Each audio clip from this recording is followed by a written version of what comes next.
Oh, hello, everybody. Stream, you are listening to the lovely sounds of Pipe Dream Hits. Pipe Dream Hits is music by gamers, by streamers, for streamers.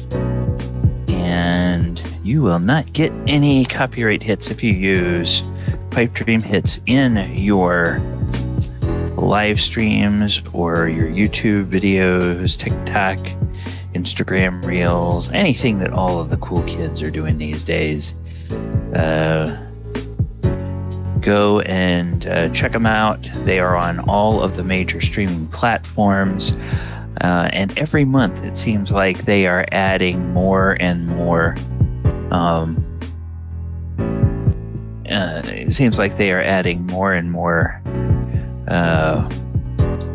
content to their site. So it is it's a good service there. They've got a good variety of music and more coming all of the time. We will get started at the top of the hour. A few of the players are trickling in. How's everybody doing this evening?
James, how are you?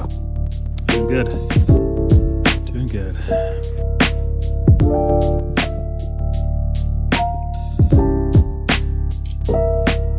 Hello, Michael. Hey. How's it going? I'm awake. You're awake. Been doing all right. Got great news the other day. Oh, that's fantastic. Yeah, I do not have multiple sclerosis. Oh, geez, I didn't know that was an option. Oh, yeah, my neurologist had that as an option, what's going on with me. And he, because I had to get a brain scan, and he scanned my whole back on the 20th. And I go into his office Tuesday, and he goes, well, your brain scan's fine. You don't have MS, just right off the bat. I was like, well, that's great news. Then he goes, well, now I have to get a myelogram test where they have to shoot dye into my back because he wants to see where my spinal cord is being pinched. So, yeah. Okay. Yeah, so... Well, then, it sounds like what you're dealing with is a mechanical, which probably does relate from some sort of injury, as opposed to a genetic or a degenerative condition, which is, that's great news, Michael. Good. Very happy to hear that. Oh, me too. Yeah, okay. And welcome, Paul. Welcome. Glad to be here. Sorry, I'm a minute late. No. We just were getting a good health update from Michael, so that's great. If you're a minute late, you get disadvantage for the whole night. I was trying to sign up for this. Okay. I'm telling you guys, we're never letting James be DM. No, never. You are never allowed to DM for us. Okay. It would be different. If I'm feeling kind of masochistic, you might be alright. You're 1 minute late. No advantage for you. No soup for you. No soup for you. Okay. All right. Hey, welcome everybody. I am DM Galabond. I am joined by most of the players. We had a message on the Discord today that we may or may not see Ivy this evening. She's feeling a little bit under the weather. Wasn't sure she's going to be able to make it, so we're just going to go ahead and get started in our session without her. I am joined in the Roll20 and on the Discord by most of the rest of the players. Everybody else is gradually logging in to Roll20, and they're all here on the Discord. And to recap from last time, the party had been in the Storm Giant hold of Maelstrom. They helped to defend against the ancient blue dragon Imrith. Unfortunately, the blue dragon used its frightful presence, and while it didn't affect most of the party, it affected darn near every other giant in the entire room, including all but one of the guards and the uncle of the princess. Those were the only two people that passed their, aside from some of the party members, that passed their check to avoid being frightened of the dragon. So the battle did not last very long, because apparently the only thing that the giant wanted was a legendary magic item that the princess was wearing around her neck. The dragon snatched that and dove into a pool and swam away before anyone else except the party could do much of anything about it. Krenraid gave the dragon a couple of smashed toes with his great maul for her trouble, and probably hurt her quite a bit, although she was so single-mindedly focused on that magic item she wanted that she may not even remember how she got that injury when it actually starts hurting her. So Krenraid may or may not have an ancient blue dragon with a Squirtasettle with him. That will be something for him to find out later on. As for the rest of the party, Dez, our brave and glorious Dez, was ready to change into a giant octopus and give chase to the dragon until he looked around the room and saw all of the other giants quaking in their boots and did the mental calculation. Yeah, okay, this is probably not a good idea. And said, all right, dragon, shaking my fist at you. You won this time, but I don't think you're going to get away that easily. They then found out that the scepter the dragon stole is somehow mystically connected with the throne that the princess sits on, and that it's a possibility from what the players know, and it was something that the giants were not even aware of.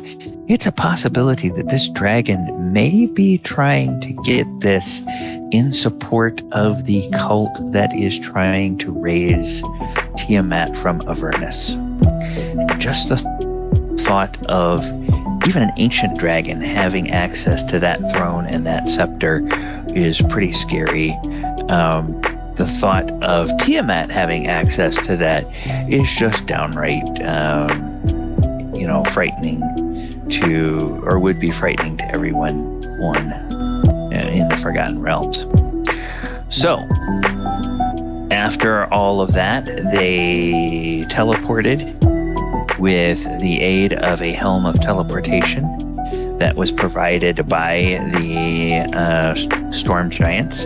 They teleported to the city of Yartar because there was a clue left by the slain body of the queen of the storm giants that indicated somebody involved may have visited a gambling house in Yartar. And wouldn't you know it, we have at least a couple of PCs in the party. Falager, who spent quite a bit of time in Yartar in his youth, and Bulik, who has passed through Yartar once or twice. So we got a couple of people that have some possible connections there. And when we last left our heroes, they were dealing with a drunk outside of the Fat Dragon Inn. I believe that the drunk had been startled by them teleporting into the town right in front of him and had fallen into some barrels. They flipped him a gold piece, which he unsuccessfully fumbled around on the ground for before falling over again. And then he just kind of was left sitting there by the porch of this Fat Dragon Inn with the party standing outside. The smell of breakfast is in the air. I believe someone said something about buying food for everyone. That was me. You are in the dusty streets. Maybe they're not dusty. You are in the streets of Yartar. It's about 9 o'clock in the morning, Yartar time. What do you all want to do? Falager, this is you know this place pretty well. How's the food situation? Well, last time I was here, the Fat Dragon Inn was had really good food. That was great. I'm really hungry. It's been a minute since we had a real party small folk meal. Let's shall we go in first round and breakfast is on me. Sounds good to me. Let's do it. I don't think you can afford it. Yeah, I can afford it. Okay, so as you go in, you find that there don't seem to be any dragons in this inn. However, there are two people that look like they are probably the co-owners. The gentleman is a half-orc, and he is rather corpulent. He is wearing a spotless white apron, and he is standing behind the bar and there are a couple of people seated at the bar with plates of breakfast food in different stages of being consumed, and he is holding a large pot of coffee and pouring coffee into a cup for a patron. And he looks up as you guys come through the saloon doors, and he says, "Oh, welcome to the Fat Dragon. My name is Bararak. I am the proprietor, and my wife is the head cook. Please find yourselves a table or come sit at the bar. We'll be with you in a moment." Don't mind if I do. Yeah, Mulek will just go find a seat. I go sit with Mulek. If there's not a big enough table to accommodate all of us, Falliger will like scoot tables over. Yeah, there's like 3 tables over in one area that are not being occupied, and these tables are all kind of 4 tops, except for over on that side of the room. There's a couple of like trestle style tables, like big picnic tables, except they're longer, and those are pretty full with folk that look like they're just sort of the common laborers. Some of them look like people who have been up all night, probably maybe working at some of the gambling houses in town, and are finished with their shift and having breakfast before going home and getting sleep. Others are people that look like they are, just whatever. They're manual laborers, things like that. They may be on a break, or they may not start work until a little bit later in the day. So you guys walk in with a whippet-sized dog. What? Oh. Well, we're in Faerun. You sure you didn't want to? Or we're in the Sword Coast. You sure you didn't want to just be you? I don't think you would cause any problems. Till he gets the lay of the land, he's just gonna... If Dez wants to be True. a Whippet. Does the owner say anything about a big dog coming in? Well, the whippet it is between the size of an Italian Greyhound and a Greyhound, so...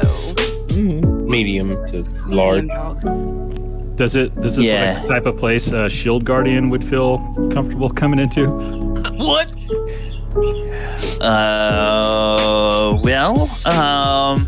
If not, if I before going in, I'd try to get a sense of, where the shield guardian if he should stay outside, nearby, or come inside. The shield guardian does garner a bit of attention out in the street. You get the sense that if you left it outside, people would, curious people would probably start coming up and looking at it and everything.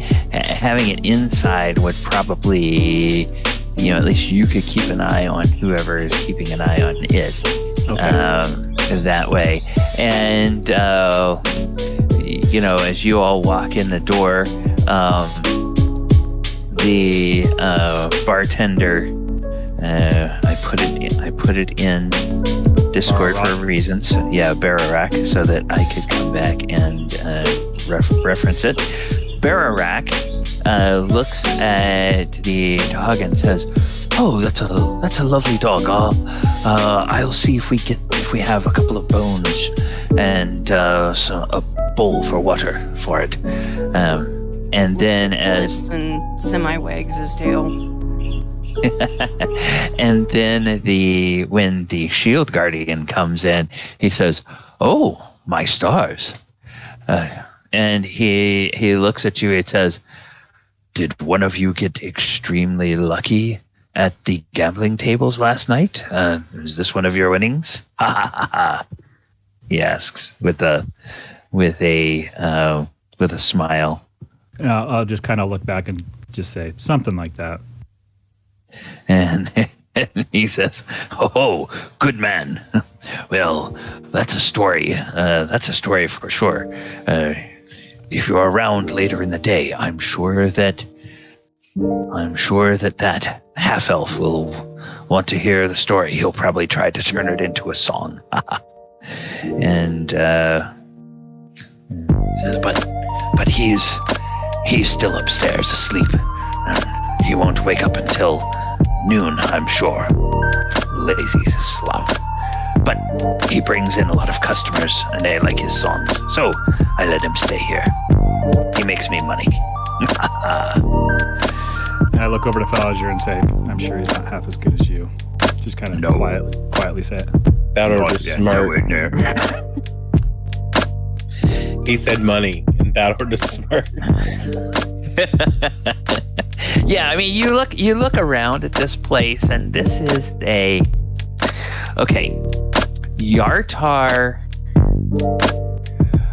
Yartar is more Atlantic City than it is Vegas.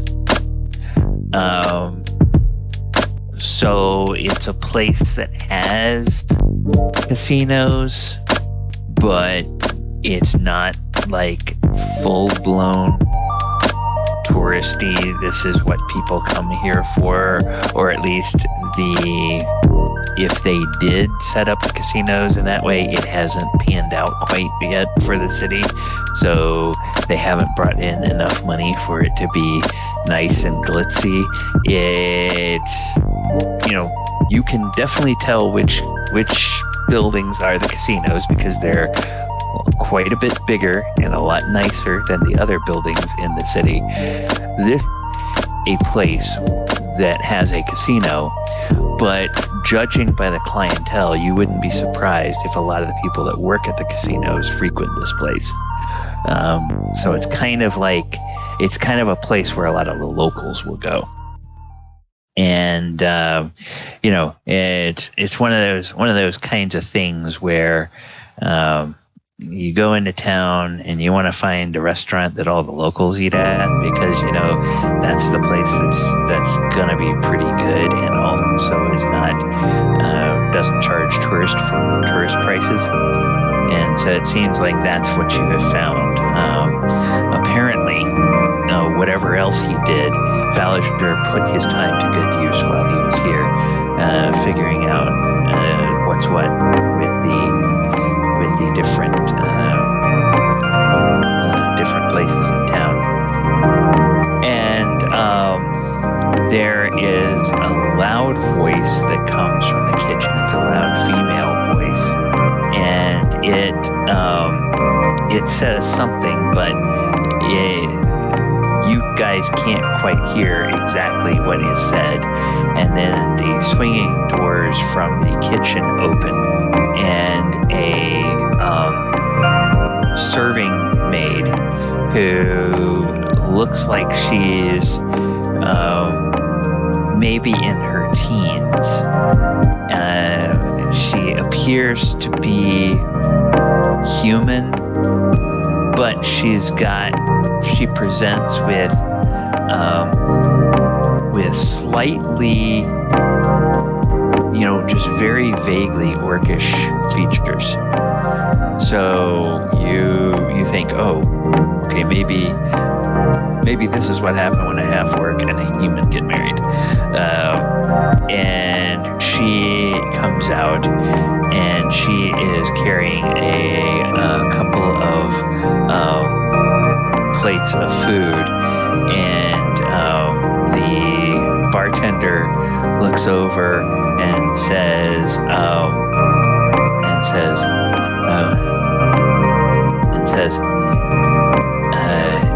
"Yes, Macy. Yes, Macy. I'll talk to your mother. And don't don't be too frazzled. There's a large breakfast crowd, and you know how she gets when she's got a lot of orders to cook. And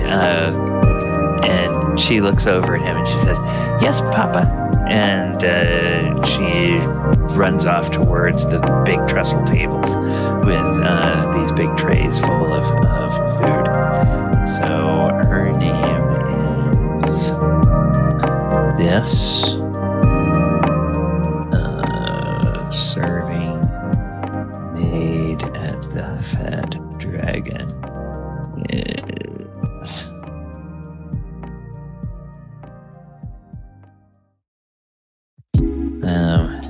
Missy. And then after she takes the food over there, she will see you all, and she will come over, and she sort of straightens her apron a bit and puts a smile on her face, and she says, "Oh, welcome to the Fat Dragon. I see. I haven't seen you around here before. Are you all new in town?" I've been here before, but it's been a while. Oh, well, my name is Macy, and I'll be your server today. We have a breakfast special, which is waffles and sausage and eggs. You can have them over easy or scrambled. And then that is served with either hot tea or coffee. And if you would like, you can add a fresh fruit beverage.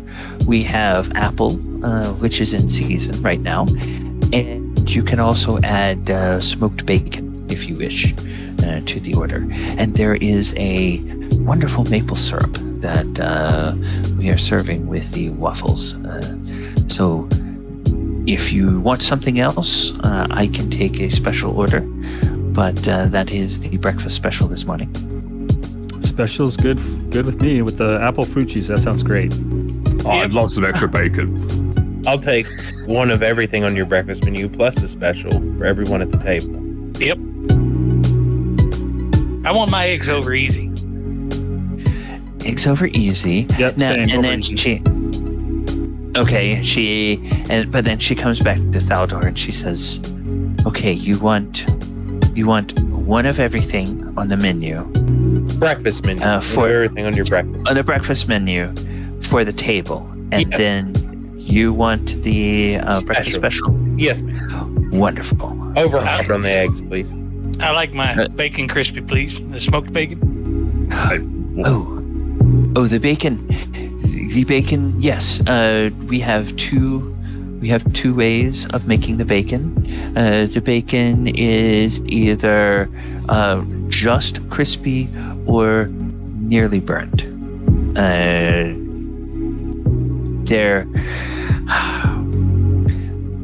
God bless her soul. My mother, the cook, she does everything else well, but bacon, she either doesn't cook it quite long enough or cooks it far too long.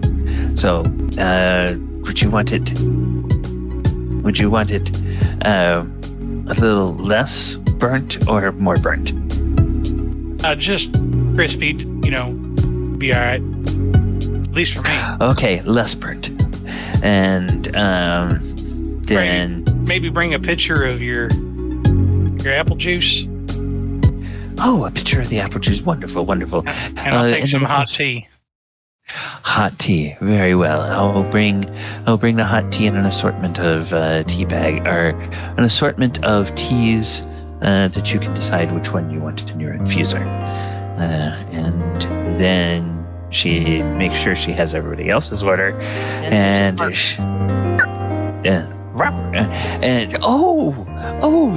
you were the ones with the dog. Oh, such a nice doggy. And she reaches down, or actually she starts to reach out, and then she looks at you and says, "Will it bite?" Oh no, but it's bigger than he looks. It only likes to bite girls. He turns and looks at you. Grr. And she does that thing where she sort of just holds her hand out to allow you to sniff it before she pets you. Clearly, she's someone that's dealt with strange dogs before. So and then just when like, yeah, right. Yeah, this is good. And then she will just sort of give him a nice vigorous little pet and say, "Oh, lovely. What's his name?" Henry. Henry. Oh, Henry. That's a good Poochie. And His name's Des. Well, it's Henry Des, but Henry Des. Oh, we call him Des. Okay. Well, Des, your humanoids can't seem to decide what they want to call you. Do you prefer Henry or do you prefer Des? And she's looking right at Des when she says this. And he kind of just tilts his head and gives her that look. It's like trying to tell her the second one. I think this dog mostly eats leaves, so if you just bring like a bunch of salad, that would be great. And I will have like a bucket full of burnt bacon, please. And just keep the grease in there too. Oh my gosh. Well, I didn't order one of everything off the breakfast menu. Yeah, we have an extra plate. Right, I think he wants bacon. Burnt bacon. So I when the food gets here, I'll give Des some bacon. Fellinger sitting next to Kinraid, and he just like reaches in his bag, pulls out his hot sauce, and puts it on the table. When the dwarf says something about the dog liking salad, the girl puts a hand on her hip and she looks at Krenraid and gives you one of those, "Okay, mister, none of the nonsense." And then she looks back at the dog and she says, "I won't listen to him. I know you want a nice juicy bone, and I'll bring you some water." The tail starts going a mile a minute. And I'll bring you a nice bone. I may even be able to find one with a little meat left on it. There's a good boy. And so then she gets up and she scurries The off moment back she into walks the away, kitchen. Des kind of looks at the others like suckers. And so they she will go in, and a few minutes later the food starts coming out. Beverages are out there, and Fallicher, you find that in the there's these little ceramic bowls that have the tea leaves in them, and while they're not labeled, you can, by lifting the lid off of that and sort of both visually and by giving a sniff to them, you can see that there is a black breakfast tea that seems to have some sort of little citrusy notes with it. There's a green tea that seems to be just rather mild, and then there's some sort of herbal tea that has like little wildflower and berry notes in the aroma. So whichever one. So it seems like because they probably cater to people that have all different kinds of schedules, they're not sure whether you are looking for something to help you get ready for bed or whether you're looking for something to get up and go in the morning. So there's probably an option in there for that, or whether you just want something kind of in between. And then as the food comes out, there are plates. Faldor, you discover that among the things they did not mention that are on the menu. In addition to waffles, there's hot cakes. So there's a there's a medium stack of hot cakes, one plate that can be shared around with people. There's interesting, something you have never seen before. Actually, you guys haven't, but Mulek and Faldor, you've heard of something like this before. When they bring out since they're bringing out stuff for the table, they bring out a plate that has a sculpted, or it has a butter sculpture. And the sculpture is in the shape of a skull. Nice. And Mulek and Thaldor, you've heard stories from Uncle Abenadam and from Dorzafir about these skull-shaped, the place where they make the skull-shaped butter molds. And so it's like, oh, okay, yeah, you guys recognize that, and you can tell the rest of them the story about that if you want. But then there's also some grits, and there's oatmeal. There's the eggs, the bacon, the sausage. They also have some breakfast ham, and they bring out some plates of vegetables, and it's kind of like there's some omelet, basically scrambled egg omelets that are out there on a plate, and so it looks like you could just take some of the vegetables or bits of meat or whatever, throw it on there and roll it up and have that as a breakfast omelet if you want. So that it takes maybe 15-20 minutes to get all the food out there, and by that time some of you have finished one plate, and she'll ask if you want any more. And it doesn't seem like they're in any hurry for you guys to eat and run. So is there anything you want to do while you are having breakfast other than just simply digging in and having food?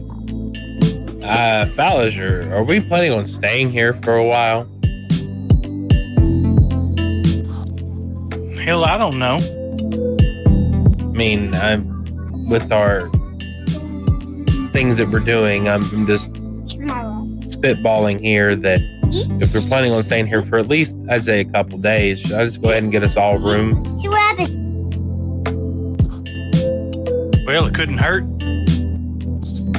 I'll holler over at the innkeep. Hey, I need, let's see, me and Mulek can share. Falager could share if he wants to. 4 rooms, maybe.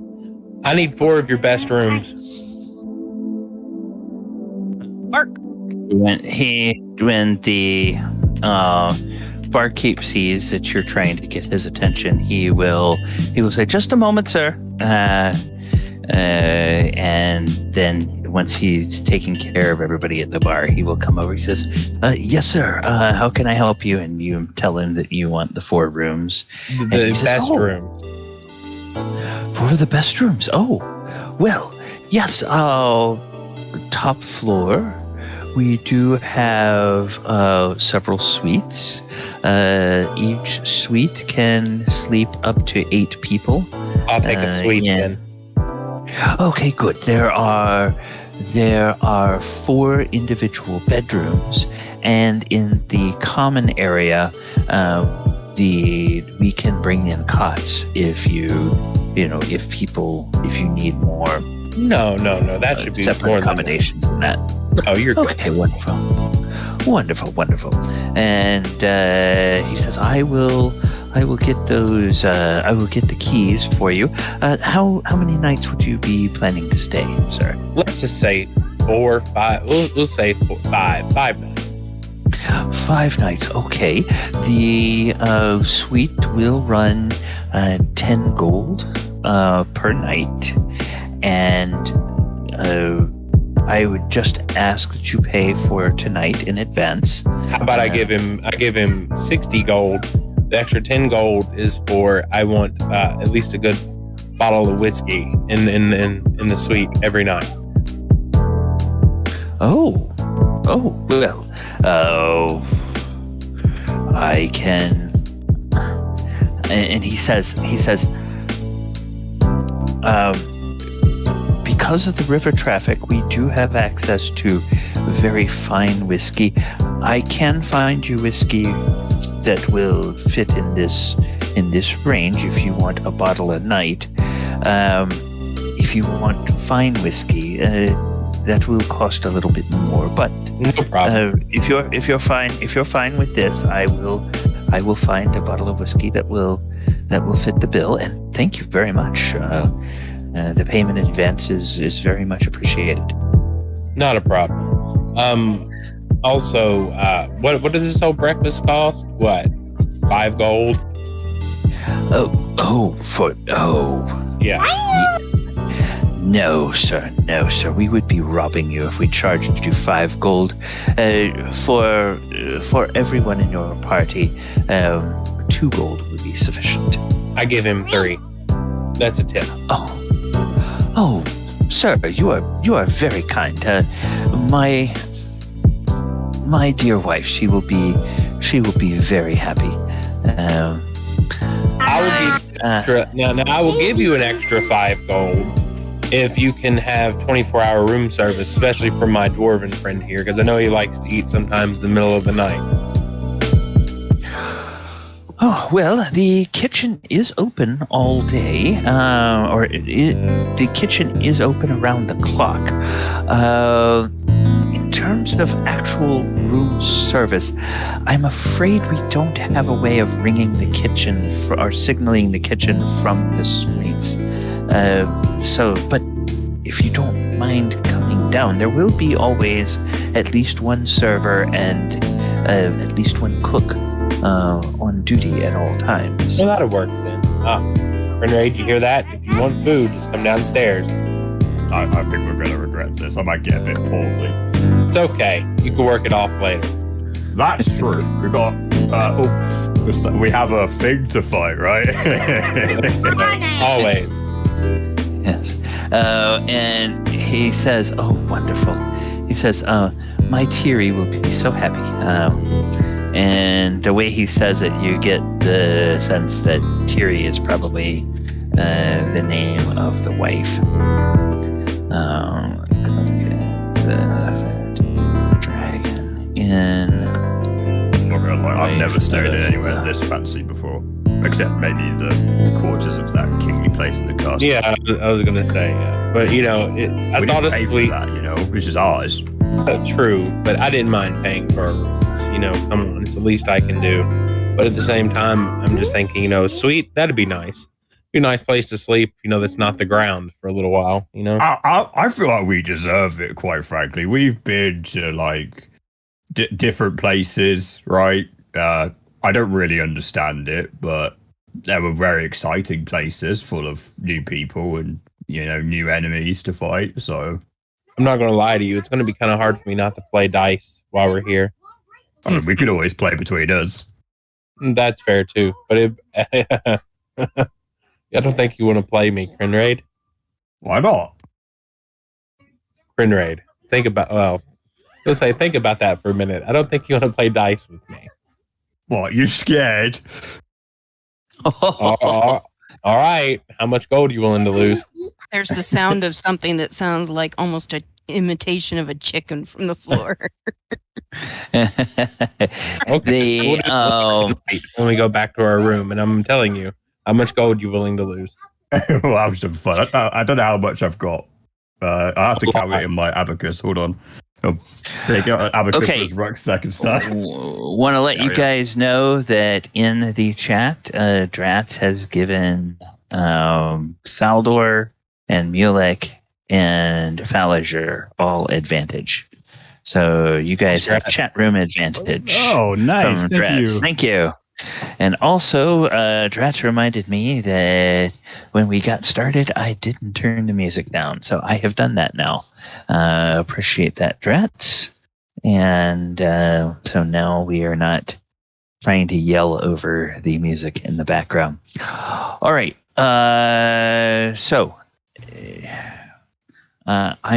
I'm sorry. I think you guys were just talking to each other and weren't talking to me. But the question is, other than eating and securing the rooms, which Daldor's already done, was there anything else you guys wanted to do while you're having breakfast here? I want to overhear the conversations of the workers that work at the casinos while I'm sitting eating breakfast. Okay, all right. That's one thing we can do. Anybody else want to be doing anything? Falager will mention to everyone kind of softly that I think we ought to keep a low profile around here. Hopefully nobody notices me. Not to mention the reason we're here. Aren't you like world famous? I whisper to Falager. No, he's pretty famous, but I'm just saying, Falager, I can disguise you if you need it. Well, what's the plan here, guys? Now that we're here, what's our? Do we have a Do you have a contact, Falager, or do we have anyone to talk to? I could reach out to my old friend, see if I can get a contact. But I mean, what's once we're done with breakfast here, what's our plan of attack? Is there a Order of the Gauntlet here in this town? In Yartar? Yartar actually has several different, the presence of several different factions. Let me quickly... I know they have a Timora, like a Timora church. Yeah. Let me see... I know, Mulek, that we need to get intel. That's one thing I do know. Well, we got the coin, right, with its weird face on it. Yeah, I think we should blend in with go to these places. The goose. All right. So be ready to throw out a few coin. Okay, what you remember, Falager, and I'm just giving this to you because of the fact that you spent some time here. What you remember when you were in Yartar before is that the Harpers and the Lord's Alliance and the Zentarum all have a strong presence here in Yartar. The Order of the Gauntlet, actually, they don't come here unless they are drawn here for some errand.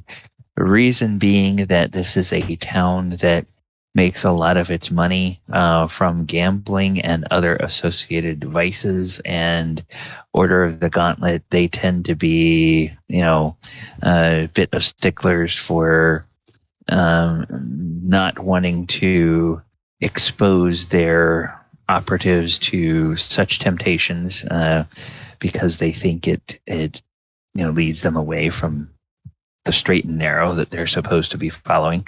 So they tend not to be around. Now, doesn't mean you can't find an Order of the Gauntlet operative in town, but you're probably not going to find like an organized chapter here. So that's just simply because of the way the economy is built.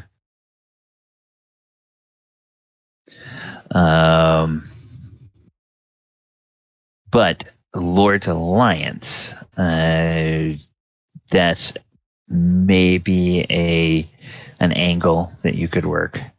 considering your family's background. Who? Lord's Alliance. He doesn't have any connections with the Lords of Alliance. Okay. All right. All right. So, I believe that,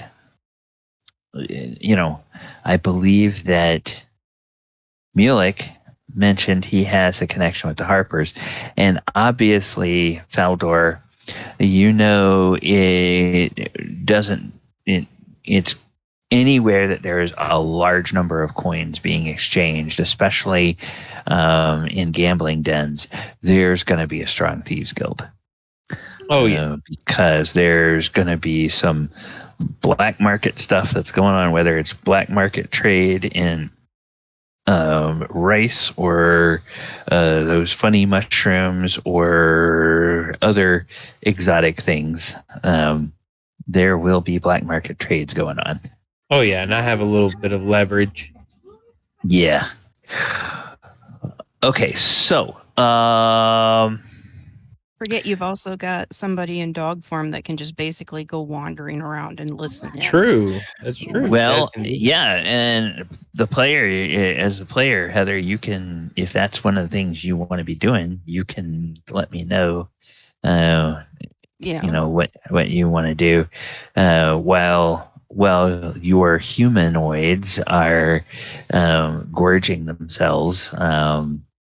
Would you kind of just do sort of the dog thing and start wandering around the common room? And, well, basically, first he'll look at his friends and kind of give him that, hey, pay attention to me for a moment, and then he kind of does a slight mimic of sniffing the floorboards, and then cocks an ear like I can hear, and then looks kind of angles his head like he's kind of nodding towards other people, hoping they get the idea.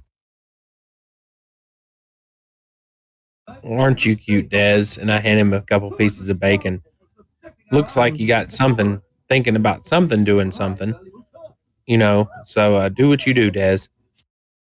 About that time, he kind of wags his tail, and then he heads off for just kind of like he's exploring, he's checking out everybody. Yeah, that thing where there's an interesting odor on the floor, and it seems to be leading in this direction. Kind of that sort of thing. Okay, just so happens to be next to a bunch of unscrupulous characters. Nothing coalition there. And then let me see. So I've gotten most people. I'm going to ask the other people I'm not sure I heard from.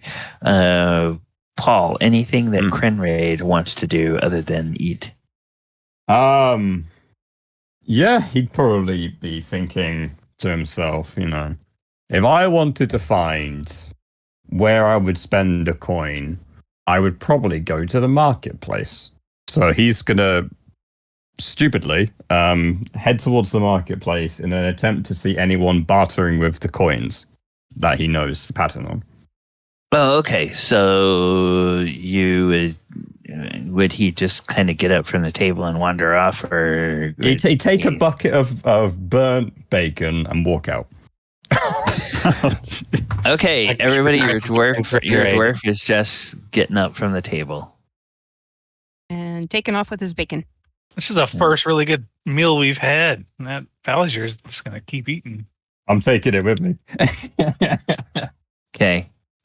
All right. Before I'm gonna just say before we get to that, because I know Crenraid is going to eat a couple of plates of food before that. Let's go back and allow a couple of checks to take place here. So, Faldor, you were the first to tell me that you wanted to do a perception check to see if you can overhear conversations. Is there any particular feature you want to use or anything like that?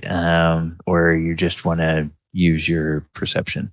It'd probably just be a standard perception roll. I don't have any special abilities on that. Just listening in. Okay, all right. I didn't know whether your mastermind gave you some sort of feature that... No, just I can remember the conversations for 30 days, but no. And then I can mimic people's voices, but that's really not going to help. Okay.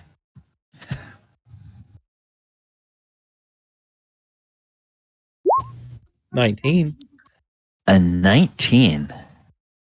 That's not bad. The over there at the big trestle table, there's at least 2 or 3 different groups of people, and you can tell because they must work at different places because they have, not strictly speaking, uniforms, but their outfits are color coordinated. One of the groups seems to have white shirts with dark blue trousers or skirts, depending on whether they're men or women. And another group tends to have a kind of a tan shirt and dark brown breeches. And then the third group, that kind of catches your eye first.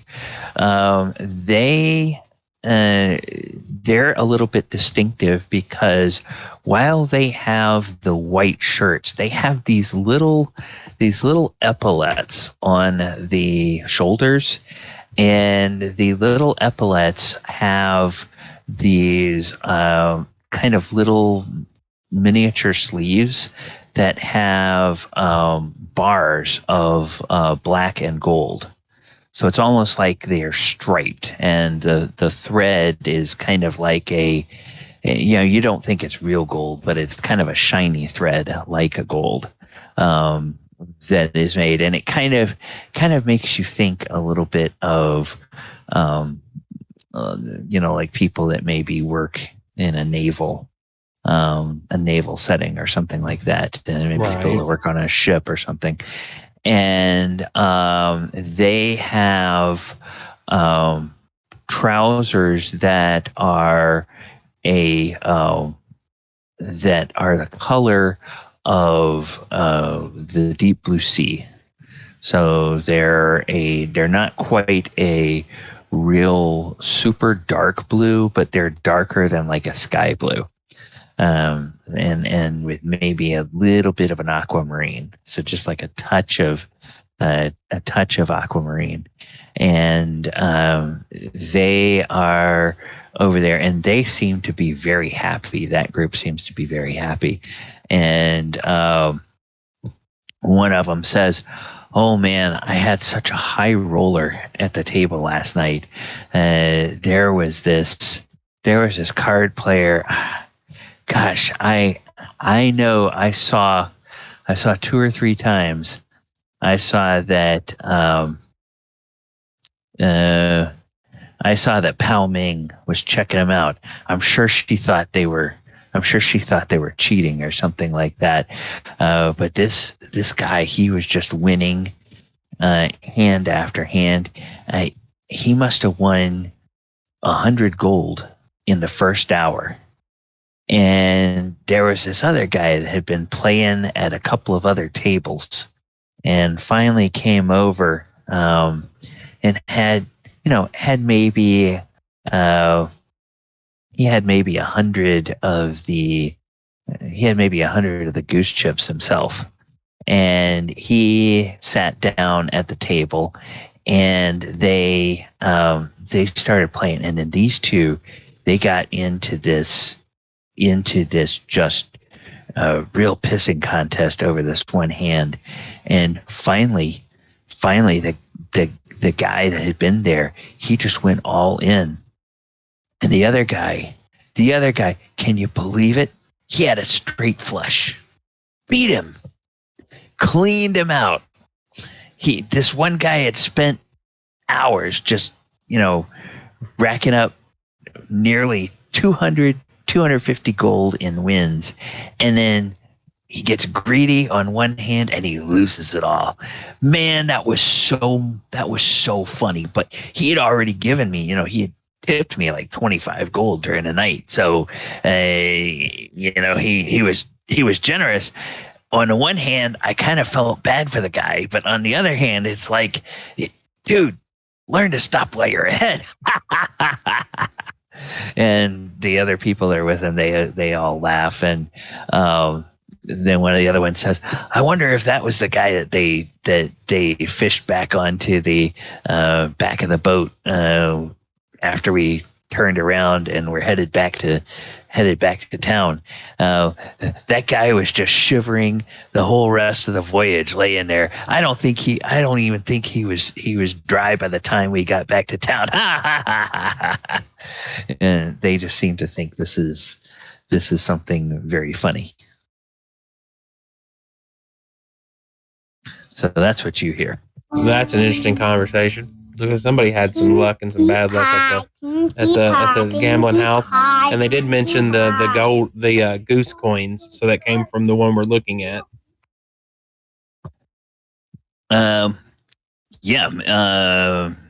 Maybe.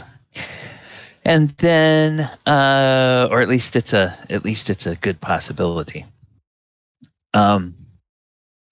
Then, Des, why don't you go ahead and I think in your dog form, do you get advantage on hearing or?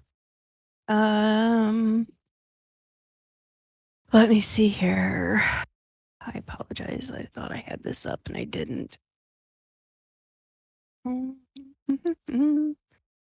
Okay.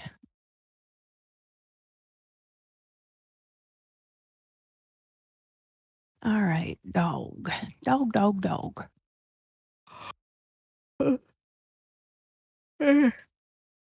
Wolf was the first one I came across. So let's see here. Yes, keen hearing, keen smell, pack tactics. Yeah. So keen hearing. So you have advantage on wanting to listen.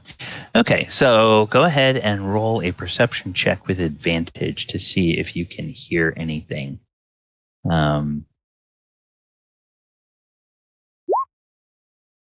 24. All right, so yeah, as you wind up getting over there close to the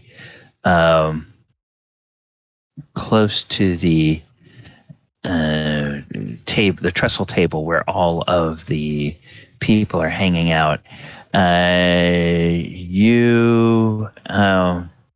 you hear somebody, one of the people in sort of that naval looking aspect outfit. You hear somebody say, did any of you guys see Lord Dryland last night? Normally he comes to the gambling hall a couple of times and he usually says hello, and sometimes he slips me a couple of gold if he wants me to point out a particular passenger to him, but I didn't see him at all.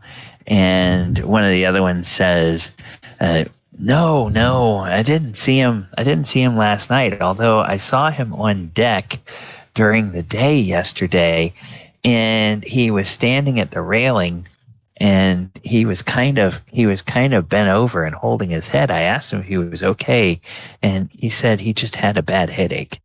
And he seemed a little bit annoyed, so I didn't push it. I just went on. So maybe he wasn't feeling well last night. I don't know.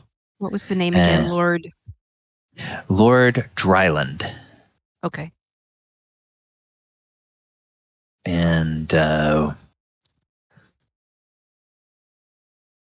you have to, that would be okay. That would be what you hear. Okay. That's the same group as eventually, when you guys start comparing notes, you'll realize the same group that was talking about the gambler that won a lot of money and then lost it all, and Okay. the group that was talking about the Lord Dryland is the same group. Anything people. else I pick up on as I move around the room? You pick up on other different stories, somebody telling what, with a perception of 24, there is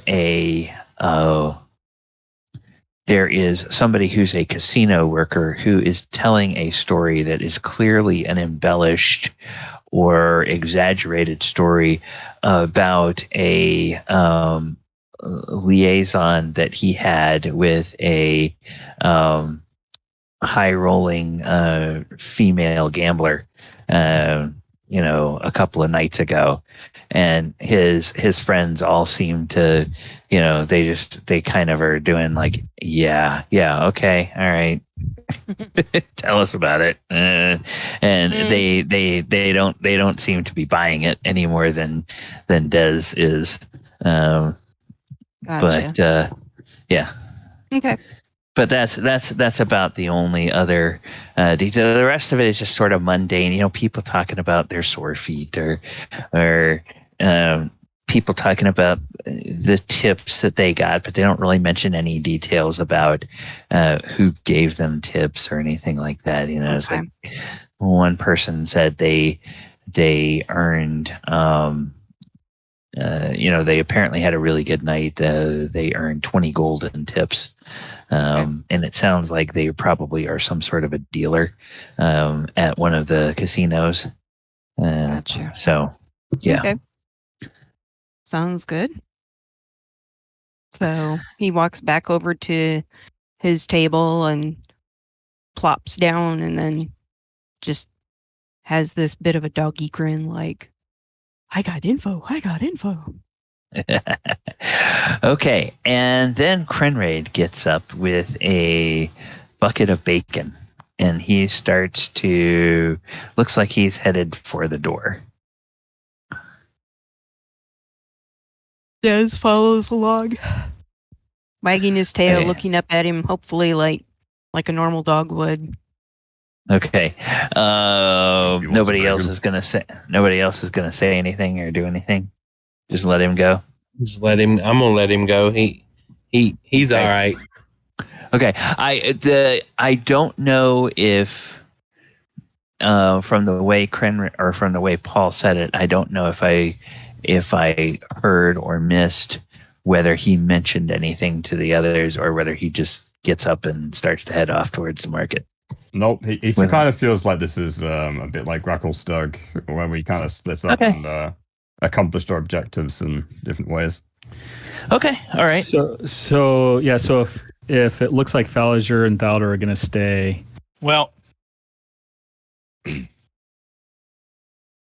I mean, we had some time to eat, so yeah. I imagine, he puts his hot sauce away and he says, "Hold up, Krenraid, you're not going anywhere in this town without me." I'm more than happy to have some company, mate. I figure, right, if it's the coin we're after, we go to the place where there's loads of coin. Right, the marketplace or something. Or a bank. Okay. Can I roll to see if Falager had heard any of those conversations? Well, okay. You did not indicate you were trying to hear them, so no, those specific conversations you wouldn't have heard until and unless Thaldor and Des tell the rest of the party about it. All right, so yeah, and the other thing, Falager, you would realize this coin that you guys have, it's not a coin for currency. It's only good at whichever casino issued it, and depending on the design, it would be worth so many pieces of gold or pieces of silver or whatever. And since it doesn't have any indication on it, you wouldn't know without going to the teller at the casino or talking to people who are familiar with that casino.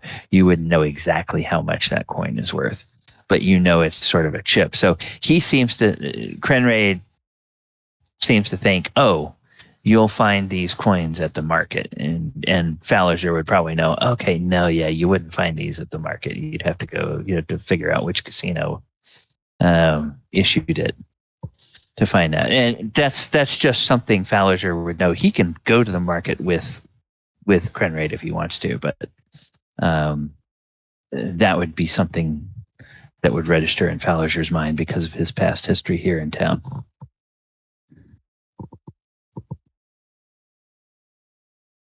Raid. Hmm? Ballinger is finishing a piece of bacon, and he's like, hold up. Right. Go order some more. No, I'm quite full, my friend. Now, he walks up and he kind of talks softly. That coin doesn't have anything to do with the marketplace. It has to do with one of the gambling establishments. But it's a coin. Right. But it's early in the morning. Do you really want to go poking around this early in the morning? Yeah, well, the riffraff will be asleep because they're out all night partying and doing other things that riffraff does, right? All right. So, if if the coin isn't like spending money coin, it's a different kind of coin, like a medal or something, right? Okay, I can kind of get that. Where do we go to find it? And Falliger knows where that's at, out of character? Nope, he doesn't know which one, but he knows that every city,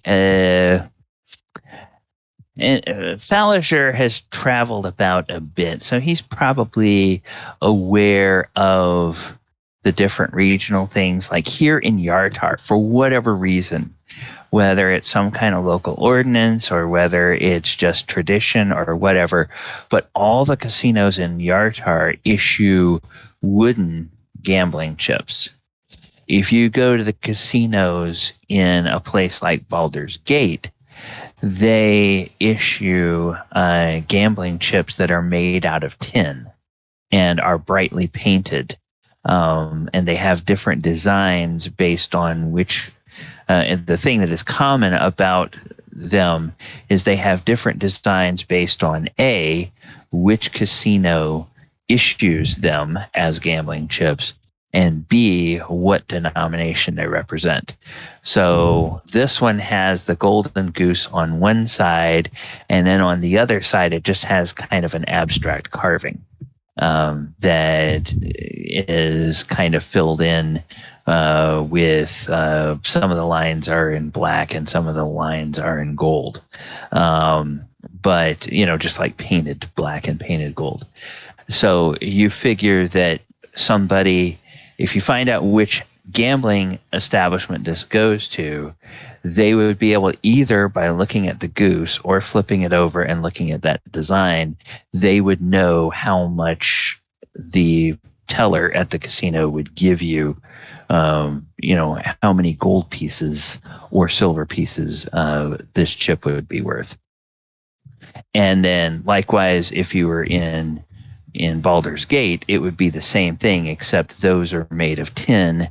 And again, one side of the design is going to sort of show you is going to represent which casino they come from. The other side is going to represent the denomination. Does that make sense? Mm-hmm. Okay. All right. So yeah, that's what you would know. And so that's why when you saw it, you immediately thought, oh, Yartar, is because it was made of wood, and it's the right size and kind of weight of the gambling chips they use here.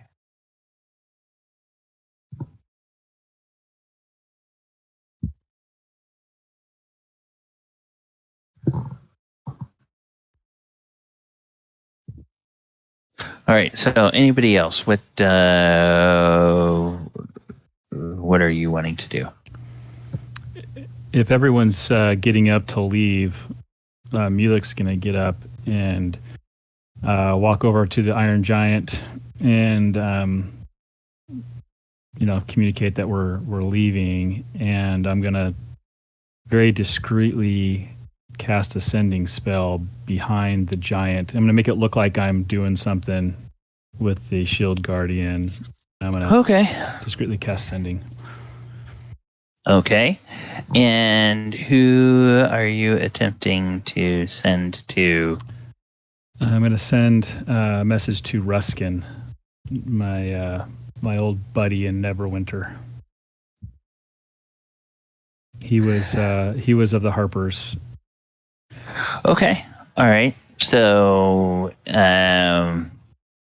if you want, you can either put the message in a Discord message or jot it down and read it. Because if you put it in a message, then I would, for the benefit of the chat, I'd go ahead and let them know what it says. But, yeah, I'm gonna put it in right now. Okay, cool. So I'm gonna say, been a long time. I'm well and in Yartar with friends, looking for someone with information, especially regarding giants. Can you provide any local contacts? And the sending spell, which I didn't realize this, is when I send it, the person who receives it knows who it's coming from as long as they know me. So he knows it's coming from me. Right. Okay. So that is a good question. So yes, you will get a response while he's waiting for that response. Anybody else doing anything in particular? Before Mulek gets up, I tell him I'm going to head to the local guild office and see if I can get any information. Okay. All right. Do you want a friend? Someone to watch out for you? All right. Nah, I can handle myself at the guild. Like I said, I know you're trying to track down your information, so I'll head that way, or look around and see if we can find a way to get there. Shouldn't be too hard. We could use a master magician kind of guy on our adventure if we're going to go around the shops as well. Yeah, I'm walking with you guys. Yeah, share my bacon. Oh, the dwarf and his food. I'll only share a bit.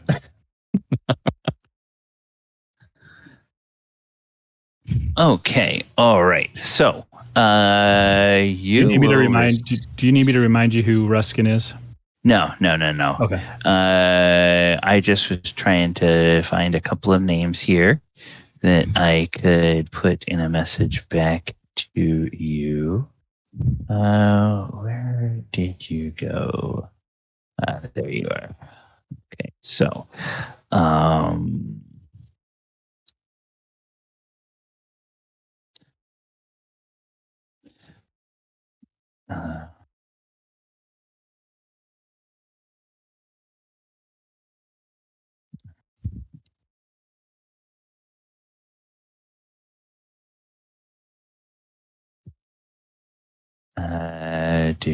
do.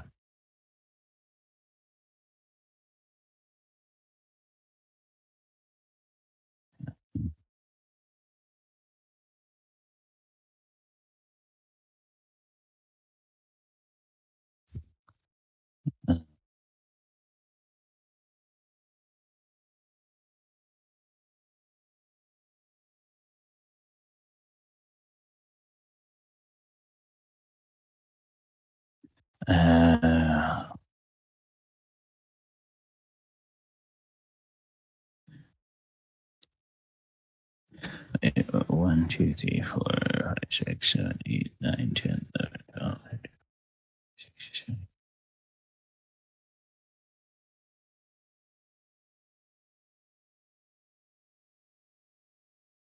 17.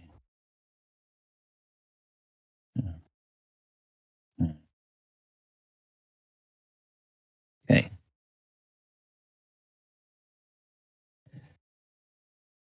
All right.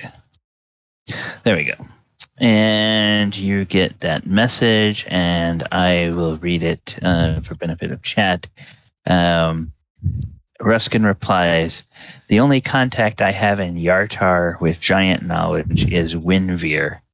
She plays the lute and the lyre at the infamous Raven most nights." And you get, from the context, you figure the infamous Raven must be a tavern or inn or something here in town. All right, perfect. Thanks. All right.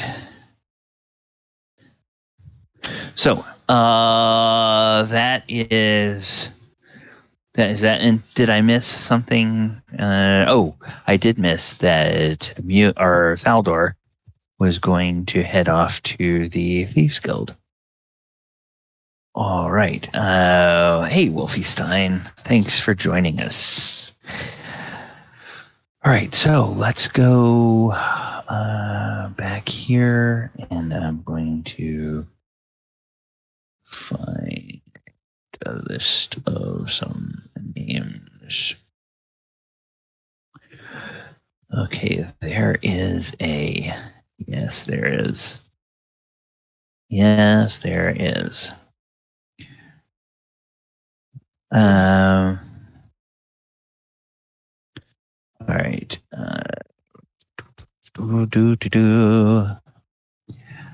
Where is Doors of Fear?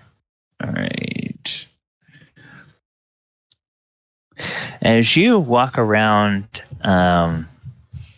the town, Doors of Fear, and you start looking, and you're looking my for uncle's the walking around the town. I'm sorry. I'm looking at your your handle on Discord. Yeah. Okay, Thaldor, as you're wandering around Yartar, you look for the telltale signs, and you realize that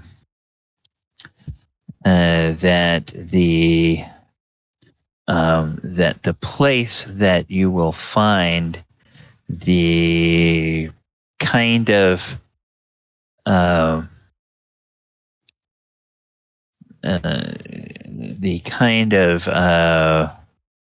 or the local chapter of the Thieves Guild is you will find it at an inn called it's kind of got an incongruous name. I guess it's not that incongruous, but it's just kind of a very vanilla name.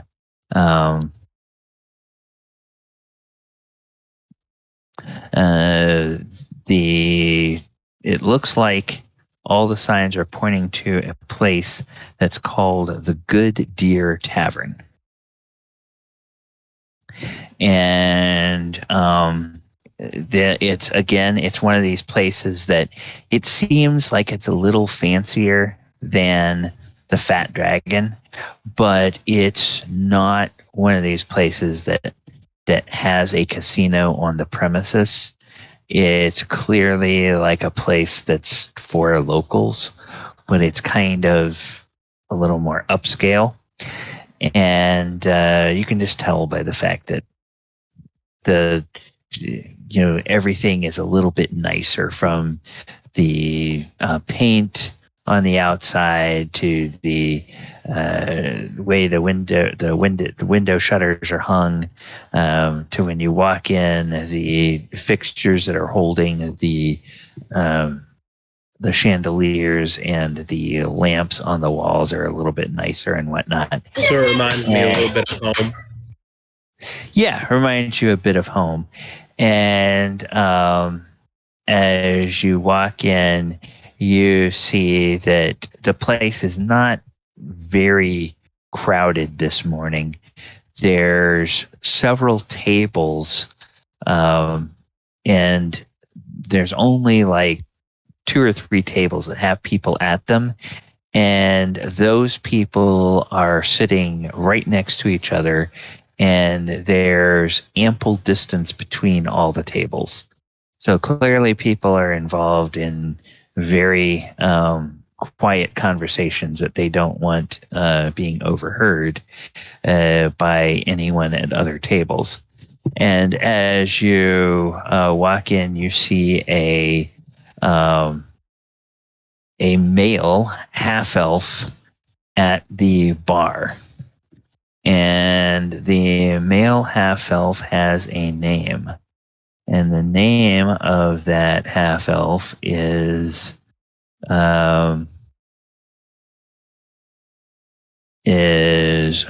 Trevor. And he says, good sir, welcome to the Good Deer Tavern. I am Trevor. What can I get for you? In Thieves Can't I say information? You have come to the right place, he says, responding to you in perfect Thieves Can't. He says, I don't recognize you. You're not a member of the local chapter. I'm from the Fandolin Guild. My uncle, Dorzafir, runs that guild. Oh, yes, you know Dorzafir. Oh, well, in that case, Dorzafir is known to us, so I will cut you a discount on the visiting members' admission fee. Normally it's 10 gold, but for you only 5 gold. I've got better than that, and I pull the pink pearl out and slide it across the counter. Okay, you produce a pink pearl the size of a grapefruit. And his eyes just sort of widen a bit. And he's like, there's no need for that here. But since you're serious, follow me. And he opens the door behind the he opens the door behind the bar to go to the kitchen. And as soon as he gets into the kitchen and the door closes, he just gives a rap on what looks like a bare wall. And it's kind of a little coated rap. You can tell there's a little pattern to it that he knocks. And just a couple of moments later, this part of the wall just opens, and it's concealed well enough that even though you realized it was a door because he knocked on it, until it opened, you couldn't even see any seams, even knowing there was probably a door there. Yeah. So it's very well concealed, and there's a big hulking Goliath that has opened the door. Got tattoos kind of on his face that run down his cheeks and under his shirt, along his neck and everything, and has 3 hoop earrings on the lobe of one ear, 2 hoop earrings on the lobe of the other ear, and he's got kind of a scar across one cheek. And he says, "Yo, what do you need, Trevor?" And Trevor says, "This gentleman has business with Grantina. She will want to see him." And the way he says that, the Goliath looks at you, and then he smiles and he says, "Sir, please come this way." And he steps out of the way so that you can enter. And then he closes the door behind you, and he says, "Lady Grantina is just up here." And he walks you a few paces and opens a door into a nice well-appointed sitting room. And there's a couple of couches, a few comfy chairs, and there's a desk. Clearly the kind of desk where business happens. And seated behind that desk is a gnome, a female gnome.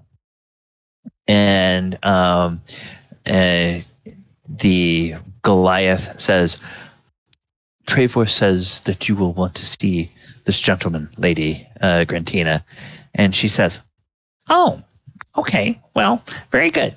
Thank you so much. And he sketches a little bow and ushers you in, and then he closes the door softly behind you. And so now you're standing in the room with Grantina Togglerock. So, in being proper, I bow to Lady Grantina, have a seat, scoot up close to the desk, and say, my lady, I have business in this town, and my business is information. I need lots of it. So, whatever you can do to help me with that, I'd really appreciate it, as I pull out the big grapefruit-sized pink pearl and lay it on her desk. And she sits back and she says, well, I can tell you're a man who's serious. You know what information costs, and you're willing to offer that. Tell me, how many people are going to die or are liable to die for this information? Hopefully none. I mean, death is not, wasn't even an option in my book, but, it's just a little dumbstruck by that question, but no, we, just seeking information. Just, I quickly take out my quill and pen or quill and parchment. Remembering what the coin looks like, I draw out the coin. This is one piece of information I need. I need to know everything you know about this, and I slide it across the desk. And she looks at it, and she looks at you, and she looks at it, and she looks at you, and she looks at the pearl, and she looks at you, and she looks at the drawing, and it's clear that she's kind of weighing in her mind. She's seen the pearl that you're offering. She's clearly jumped to a conclusion. Now she sees this, and she's just trying to, you've told her that you don't think anybody's going to die. She's the kind of person that's clearly thinking, okay, you're paying this much money. There's got to be a contract out on somebody's life. And no, and somehow you're involved in that. And she's just trying to figure out, okay, this would be a really nice payday. And how much do I trust this guy? And she says, I might know where this comes from, but I'm curious. Who sent you with this as an opening gambit to purchase information? This is mine. This was a gift to me. Here's the other part of the information I need. We are looking for a giant that's been kidnapped by a certain group, and we need leads, and we have no leads except that drawing of that coin that I just showed you. We have the actual coin, but I don't have it. My party does, but we need to find him pretty soon.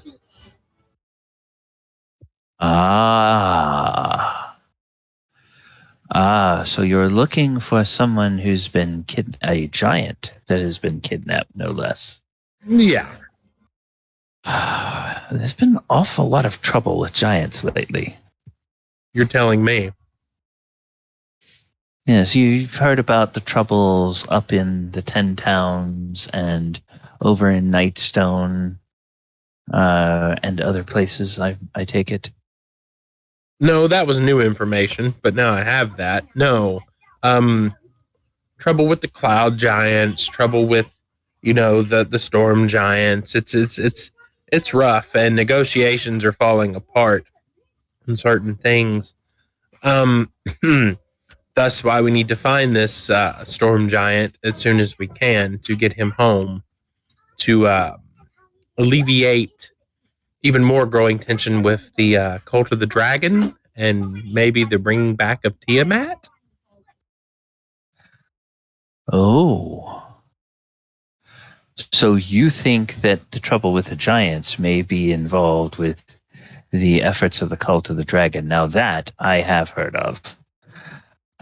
When they started raiding towns, there were a few members of certain thieves guilds that thought they might be able to play that angle, but clearly those people are a bunch of madmen. Oh, they are. We've had our run-ins with them. Ah. And you think that finding this storm giant that's been kidnapped may help with at least resolving some of the issues with the giants, and that may at least take part of the leverage of the cult of the dragon off the table, maybe? With their help, yes. You're hoping? Yeah, well, with their help. I mean, we get them aligned with what's going on and help bring them together, that they would give us a hand, us small folk, as they like to call us, a hand in dealing with the cult to keep them from bringing back Tiamat. Because that would be bad for business for all of us, especially my uncle. God, he hates dragons. But, I mean, it would help all of us out not to let the world get destroyed by fire. Your uncle? Dorsafir of the Fanelin Thieves Guild. Oh, you're Dorsafir's nephew? Yes, Thaldor. Sorry, I'm Thaldor Tamelid. Sorry for not introducing myself. Oh, well, I mean, she points at the pearl. That was introduction enough. I knew all I needed to know about you with that you're someone who's serious about what they came for. I appreciate someone who is so forthright. But, oh, yes, I am, obviously, I'm Grantina Togglerock. I have the pleasure and honor to be the current matron, if you will, of the local chapter of the network here in Yartar. No, not the Black Network, mind you. It grinds my oats that the Zentarum started calling themselves the Black Network. For 1,000 years, all of the thieves guilds across Faerun have thought of ourselves as a network. Each town's node, if you will, separate but connected in our own ways to the other chapters. And now they come along and besmirch our good name by calling themselves the Black Network. Bunch of damned amateurs. All of the trouble they've caused with the Zenithar over in Waterdeep. Oh, don't get me started with them. Yes. Got me killed, but yeah. Bunch of fools. But anyway, that's neither here nor there. Well, Thaldor, you will know, or I would have you know, that with what you told me about the issues of the cult of the dragon, your stance on them, and the purpose, I would happily give you the information that I know. And the fact that you are related to such a fine human as Dorzafir makes me even happier to be able to share this with you. The chip that you showed me, that comes from a gambling hall called the Golden Goose. But you won't find it referred to directly as the Golden Goose. What you need to look for is you need to look for a ship on the river called the Grand Dame. It will have docked at dawn, and all of last night's passengers and temporary workers will have disembarked. At dusk, the temporary workers for tonight's cruise will be inspected by the captain, and some will be hired, as many as they need. And then an hour after sundown, all of the passengers will begin to arrive.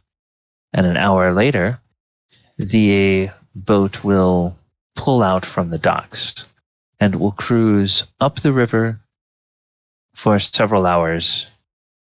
Then after midnight, it will turn around and it will come back downriver, and it will dock in the morning, and all the passengers and temporary workers will disembark.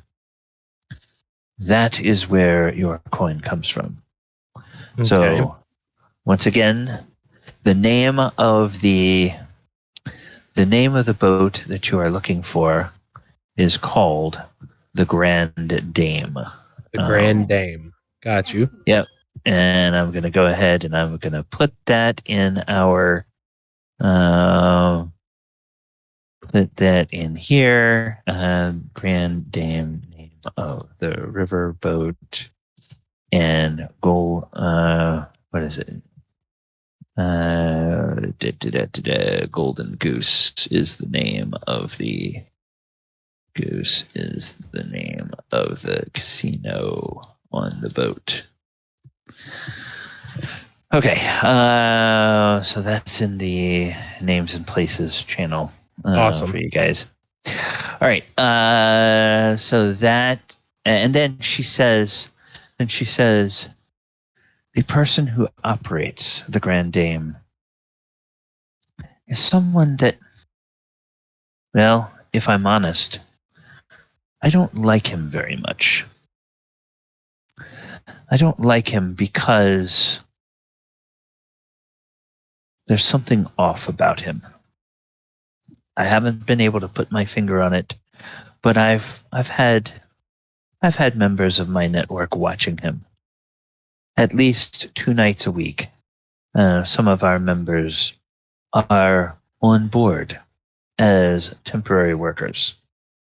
Usually they are either working as entertainers or musicians or as companions for the more wealthy passengers. But yes, the man who owns and operates the Grand Dame is one Lord Caspier Dryland.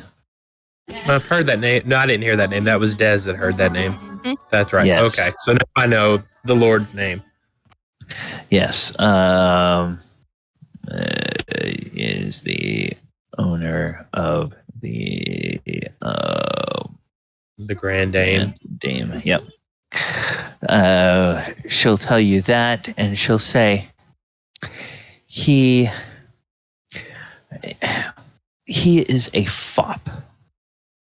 I mean, when you see the man, if you see the man, you will be able to tell that he's all show and no substance, and just the gaudiest silks, a staff that has the crown of his staff. Do you want to know what the crown of his staff is? Yes. It's a purple crystal carved in the shape of an octopus. Oh no! Wait a minute. Without or no, is that that's not the same staff. It's one of those special staffs or whatever. Did Crinray tell us about that? You the guys, rods? you guys learned about the staffs, but no, this doesn't sound. You wouldn't know what the other ones sound like, Gotcha. and she doesn't seem to think this is particularly valuable. Okay, it's just gaudy. It's just gaudy. Gotcha. And he wears lavender silks, and he wears the most ridiculous hats that you have ever seen. Oh, he reminds me of somebody else I know that's that gaudy. Yeah, I mentioned the name Volo. It's like, oh, Volo's that gaudy. Actually, compared to Casper, actually compared to Lord Dryland, you would think Volo has some taste. That's pushing it. Yeah, well, I say by comparison. It's true. Volo is far too full of himself. He thinks way too much of himself. But at least the man knows how to spin a yarn. True. There's a reason that he sold so many books across the face of Faerun.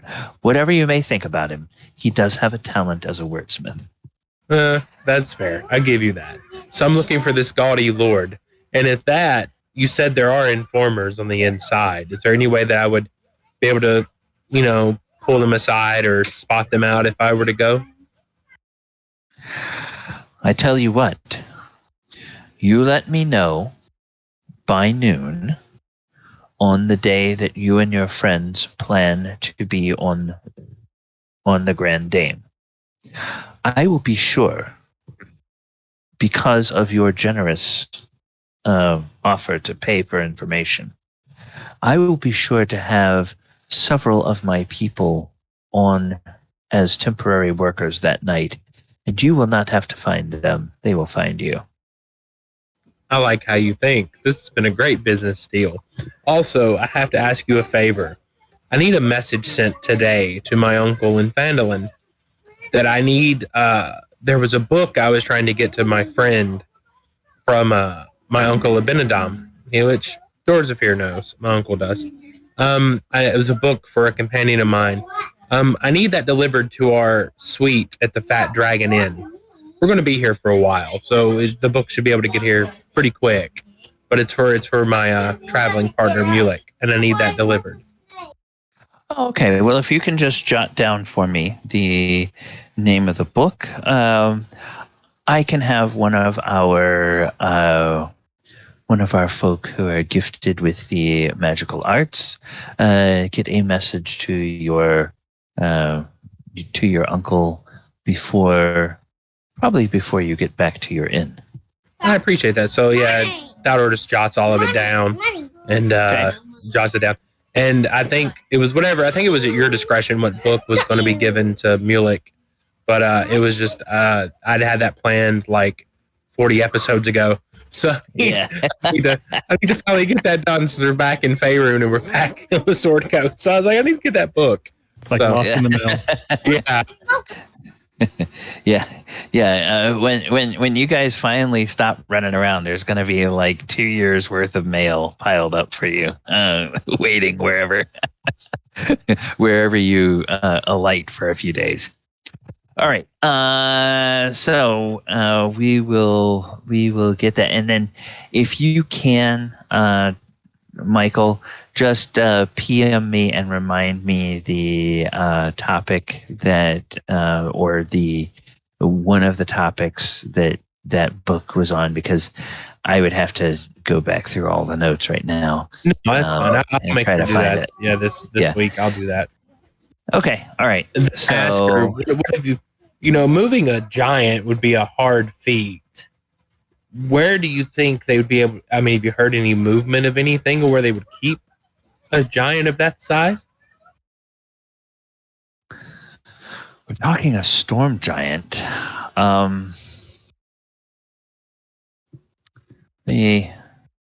There's a rumor that there's a storm giant hold out in the ocean somewhere. Oh, we've been there. Oh. So the rumor's true. Oh no, yeah. There's a castle under the water. Yeah. Well, giant that big, if they found him near his castle, wouldn't be unlikely that he's on a ship. Now, you wouldn't probably try to have a giant as a prisoner on a boat that you operate on a river where you have a bunch of passengers come to gamble. That seems even too stupid for Lord Dryland. And by the way, did I mention another thing I dislike about this Lord Dryland? He fancies himself a future water baron of Yartar. So you need him taken out. I mean, that is a service I might be able to offer. I don't think it requires that. I think the closer he gets to power, the enough whispers can be put into the ears of the people who control the economy here in town that he can have a suitably embarrassing misfortune when it comes time to choose the next water baron. And I would prefer to have him humiliated than taken out. He is a fop and a fool, but mostly a harmless one. And if worse came to worse, a fool can be easily manipulated. That's fair. I would have to hold my nose and smile between my teeth, but if it keeps the coin flowing, we all must make sacrifices. I agree. But yes, I would. If this all can be done without anyone dying, it would be wonderful. But if you find that any of those people from the Cult of the Dragon are involved, all you have to do is give the word, and I will make sure that every assassin in Yartar knows that there's a bounty on them. I will make sure of that and keep their names for you. Wonderful. I like the way you think, sir. Is there anything else that I can help you with?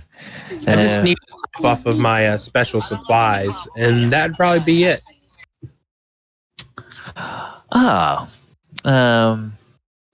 Something to help your enemies sleep, or find a sleep that they'll never wake up from? Pretty much, yeah. Well, I know just the perfect apothecary.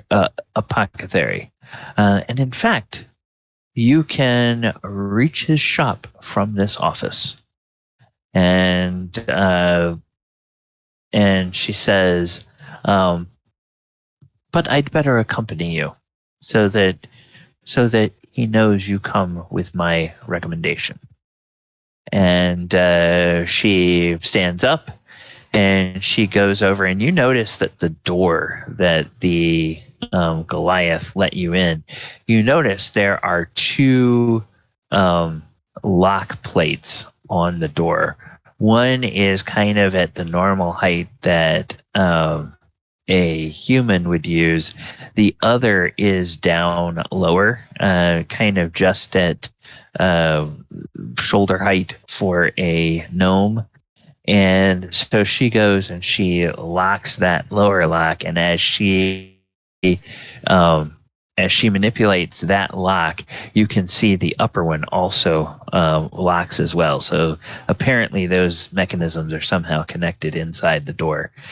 And then she comes over to one of the fancy chairs, and it looks like this big, huge leather, like it must be a very heavy chair. And she goes to one of the arms, and she just pushes on one of the arms, and you hear a little click. And then she just lifts up on the front, and the entire section of the floor that the chair is sitting on just tips upwards, and you can see that it's actually mounted on a trap door. And there is a ladder that leads down to a tunnel about 10 feet below ground, and it's a very nicely tiled floor, and the walls are nice and smooth, and they're finished with a light green wood, and there's some light down there. And she goes down the tunnel, tells you to come down. When you do, she pushes a lever on the side of the tunnel, and that whole trapdoor just slowly closes and clicks back into place above. So that anybody that would come into her office would just see an empty office right now, and would not see that there was an open trapdoor or anything. And then she leads you. This is a tunnel that goes on, and it's lit, and you can tell that it's lit by the shallow domes on the ceiling. Ceilings are about 8 feet tall, and they're like some sort of a frosted dome, and it looks almost like there must be flames inside them. But they're flush with the ceiling, and there's they're burning, and as you get closer to them, there's no heat that is put off by any of these. So then it's like, oh, it's kind of some of that magical flame. Nice. Kind of like continual light or something like that. And there's these continual light globes inset into the ceiling about every 30 or 40 feet.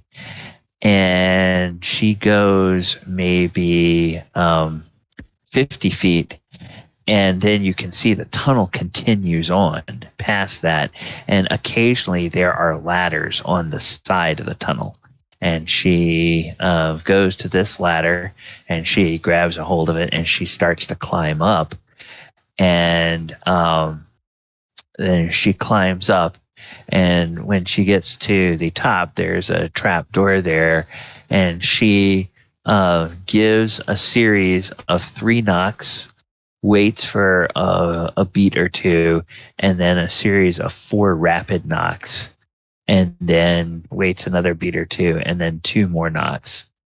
And after she does that, it's about 10 seconds, and then you can hear something sliding up above, and then you can hear like a lock mechanism being unlocked, and then whoop, the trap door opens, and there is a human male that is there, and he's looking down into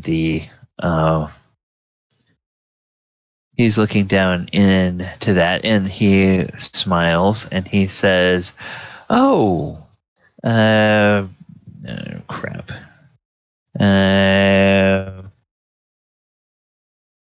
Where did I put that?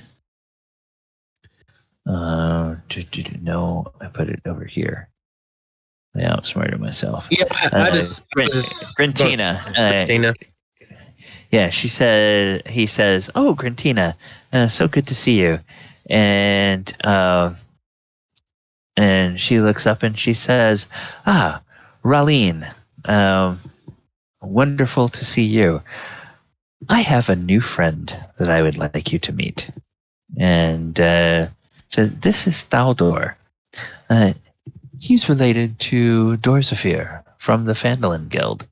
And Ralene's smile broadens and he says, "Oh, well, please, Thaldor, welcome to my shop.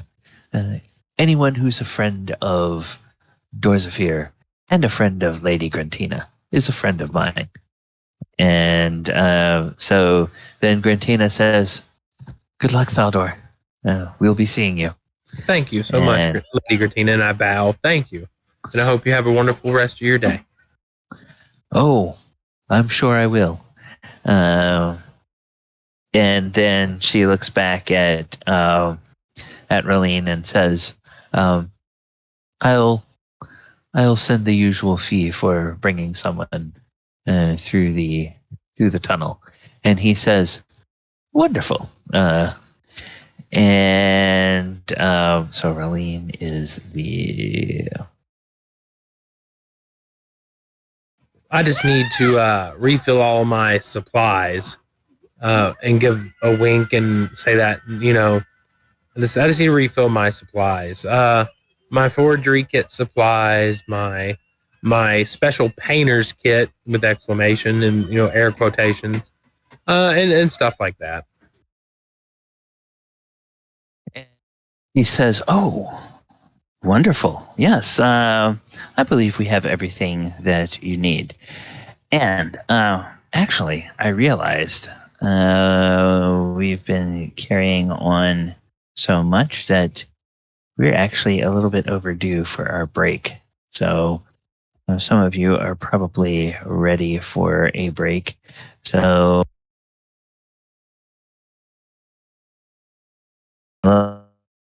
and I will put the slate up. I'll bring the music up. Chat, we're going to go ahead and take a little break. We normally take one about halfway through our session. We will be about 5 or 10 minutes, and then we will be back. While we're on break, the music that you'll hear will be from Pipe Dream Hits. And players, I'm going to mute myself. You guys are welcome to either stay in this channel and chat, or if you want to strategize, so it's a surprise to the chat room, you can go head over to the one of the other voice channels. But I will bring the timer up,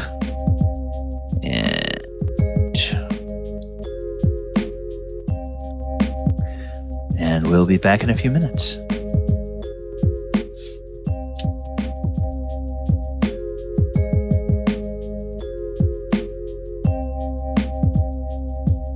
We're giving us the perfect excuse to go shopping. Anybody want to meet me in general? All right, sure.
So while we're waiting for the players to get back, they're used to 10-minute breaks.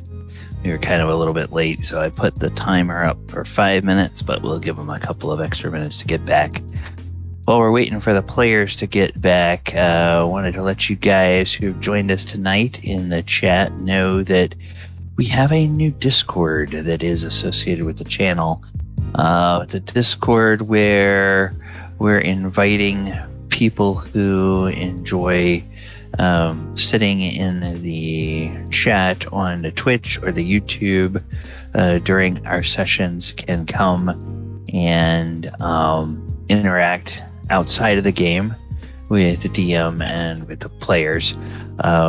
Right now, we're still using our older Discord servers for each of the individual games, but during this month, we will be transitioning to using the new Discord servers during the games. The voice channels for the streams will continue to be segregated for the players and DM only, but there are areas where you guys can interact with everyone during or after the sessions in some of the text channels, and then throughout the week as well. So thank you all for being part of our game, and hope that you are finding it entertaining, the little stories we are telling.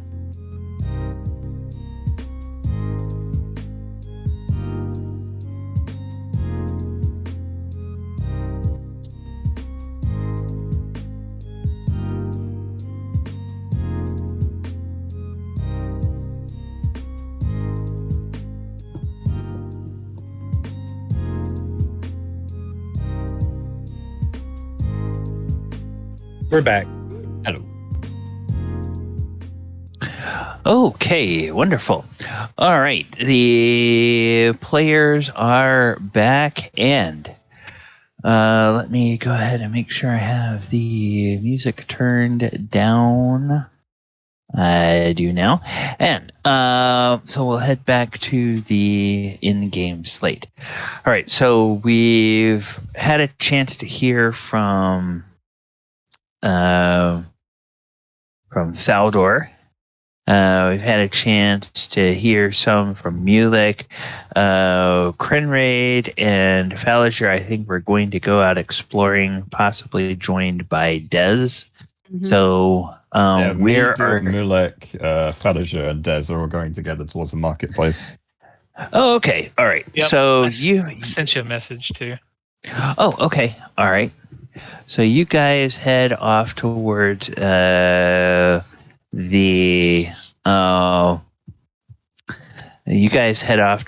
marketplace, and you go.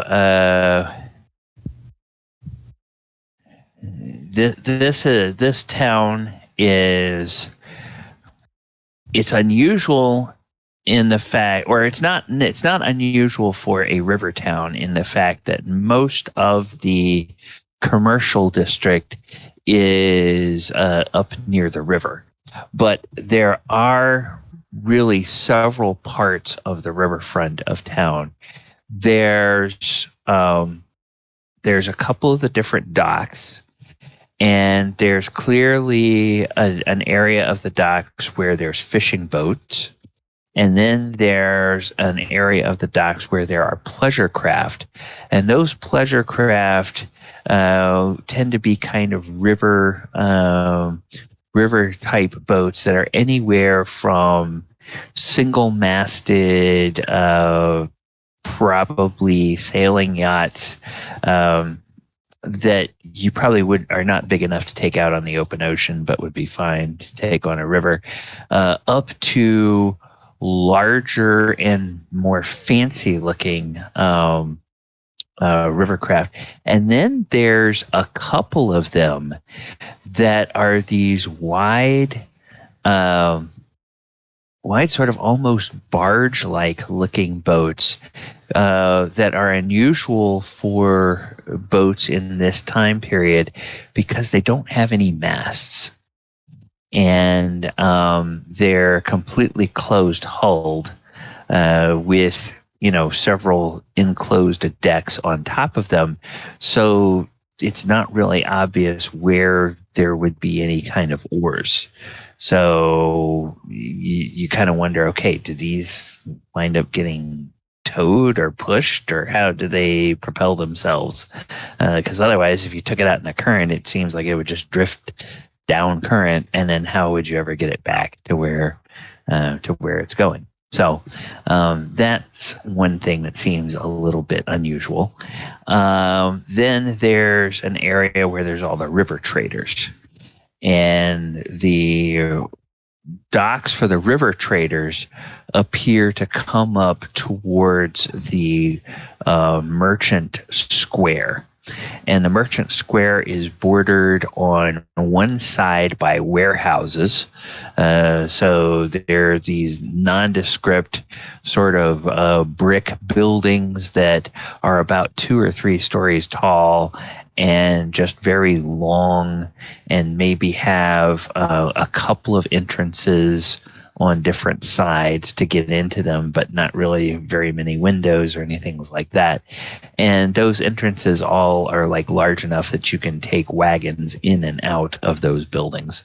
So clearly they're meant for commercial use. And then there's the sort of shops and everything, and that is on 2 other sides of the square, with gaps for where the streets come into the square. And then that 4th side is just the dock area where all the merchant ships are. So as you get closer to the market square, you can see there's people on the docks, and they have these devices that look like cranes that are mounted on the docks that they can use to, lift heavy cargo off of the boats and swing it around and drop it down on the deck, or either put it on wagons or things like that. And there's a couple of knots of people that clearly are doing like trade with some ship captains. And then there's a couple of other buildings over here that are open, and people are going in and out of them. What kind of enterprise would you be looking for once you get here?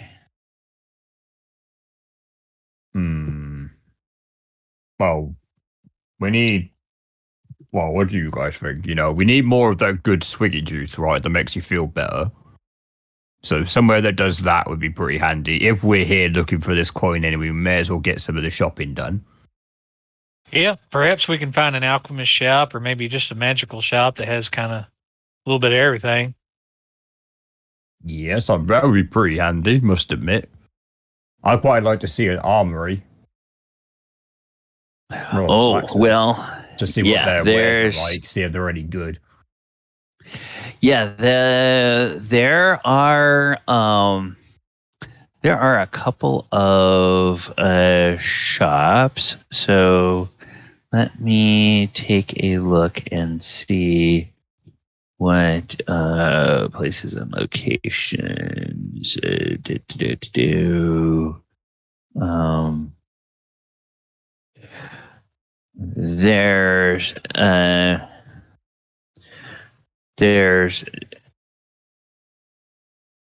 There's definitely one that catches Crenraid's eye, and that is a shop called the Pestle and Mortar. I don't think I know what a Pestle and Mortar is.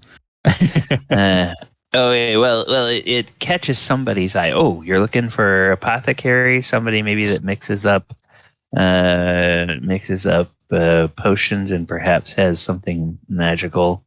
I probably think it's a construction company as Crenraid, because it looks more like a pot for mixing gravel and saltpeter. And You're probably explains Ah. to you. Okay, so that's one, and then you guys were looking for. Let's see. As you go by that, it looks like they have more than just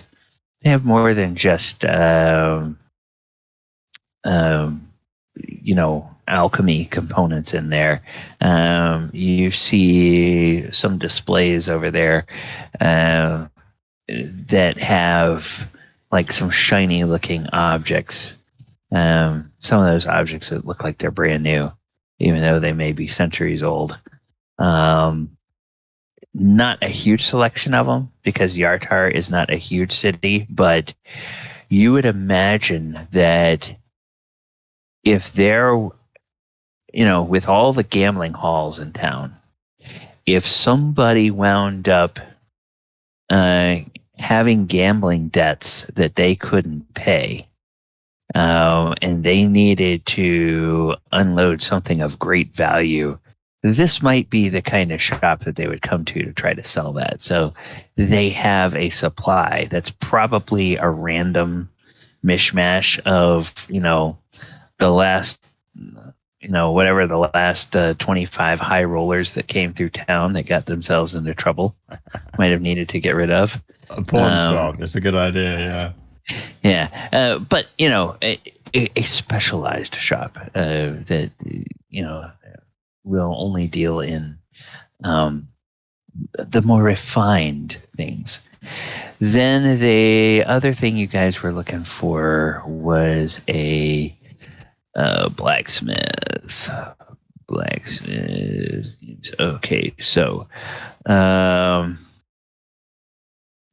you.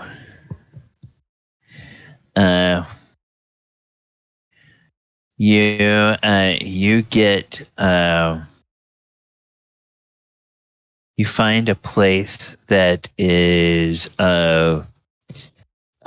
called you find a place that's called the Iron Hull, as in like the hull of a ship. But it doesn't look like there's a lot of ship fabrication going on here.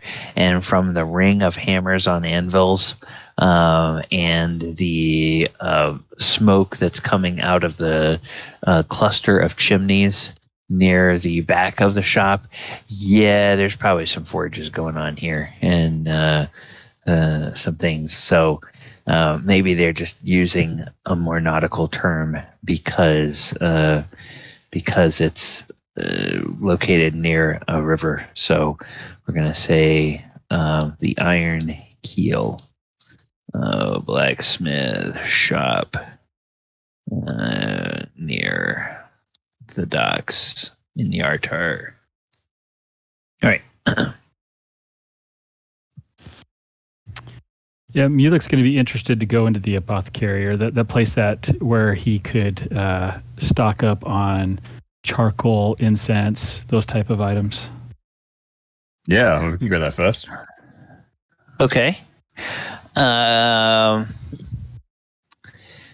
You walk in, and there is a smartly dressed woman who appears to be at the main counter, and she is doing some tidying up behind the counter of some vessels that hold what look like alchemical type of ingredients that you might use for brewing potions, or components that you might have for spellcasters and things like that.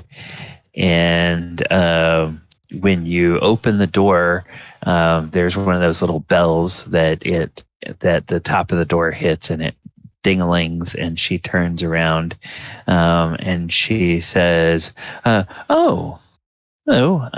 welcome to the Pestle and Mortar. I am Lisashe. How can I help you? Oh, nice to meet you. My name's Mulik. I'm looking for some fine incense. Do you carry? I'm looking for about 1,000 gold pieces worth of fine incense. Do you happen to carry that here in your shop? And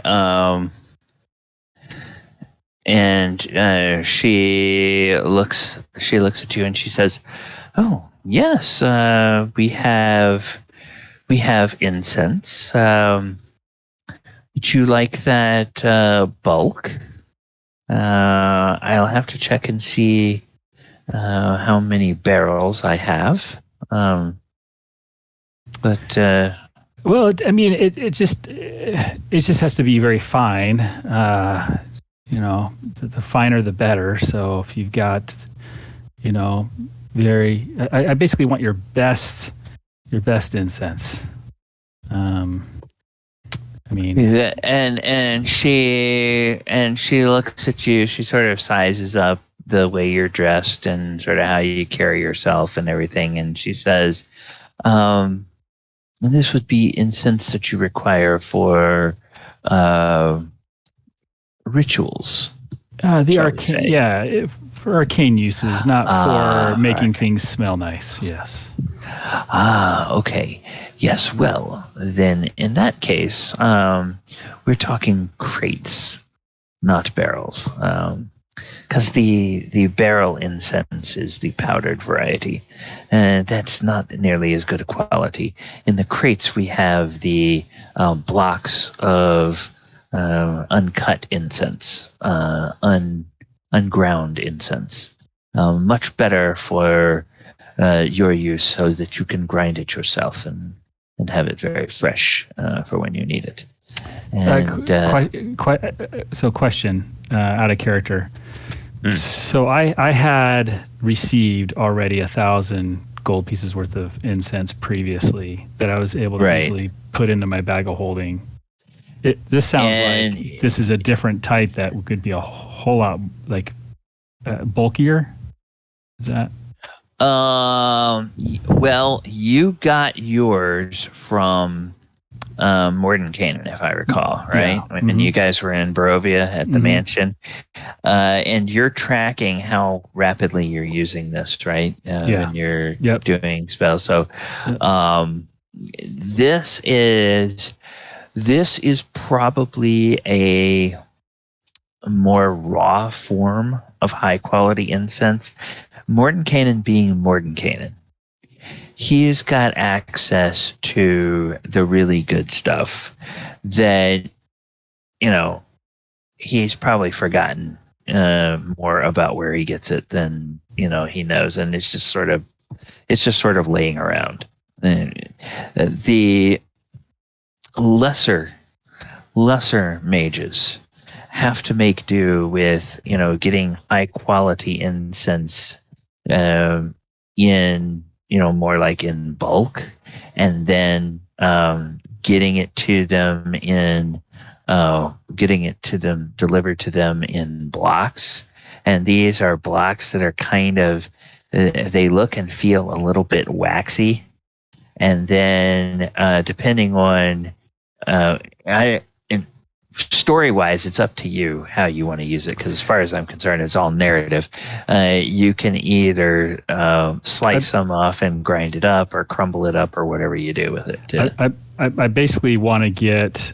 I don't want to get a huge crate full of whatever incense that's his finest incense, because that's just gonna be awkward shoving that all into my bag of holding.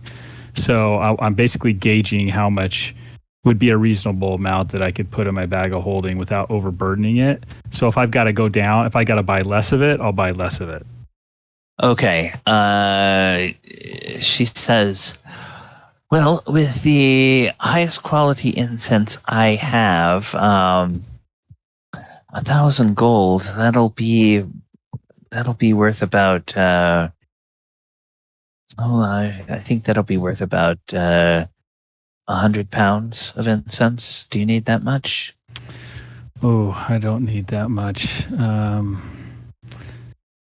How about 500 gold worth? Oh, 50 pounds. Yes. Okay. Yeah. Um, I have plenty, and they are pre-cut in cubes of about 8 inches on the side. If you have a place to store those. I do, and I go and I slap 500 gold down on the counter, and Wonderful. And she goes into the back of the shop, and you can hear her mutter something, and then she comes back, and she is pushing a crate, and it looks like the crate is levitating about 2 feet off the ground. But Mulek, as you look at it, there's the telltale sign that, it's actually resting on a tensor's floating disk. And so nice. She pops the lid off of the crate, and it's filled with straw, and in there are white cubes about the size that she indicated, and she pulls those out, and she goes to her large size counter scales, and she puts the blocks are big enough that she can only put 2 pounds at a time, but then she weighs out 2 pounds, and so she takes a few minutes to get that. And while she's doing that, she says, "Is there anything that I can do for any of the rest of you?" I'm just eating some bacon, but I need some of the potions that make you feel better when you get cuts and stabbing wounds and stuff. Yes. Those potions. We do have some of those. I brew several different varieties here myself. Do you need the ones for the scrapes and boo-boos, or do you need the ones for oh my goodness, that's a sword blade sticking out of my gut? I think a bit of both, to be honest. We get stabbed a lot. Well,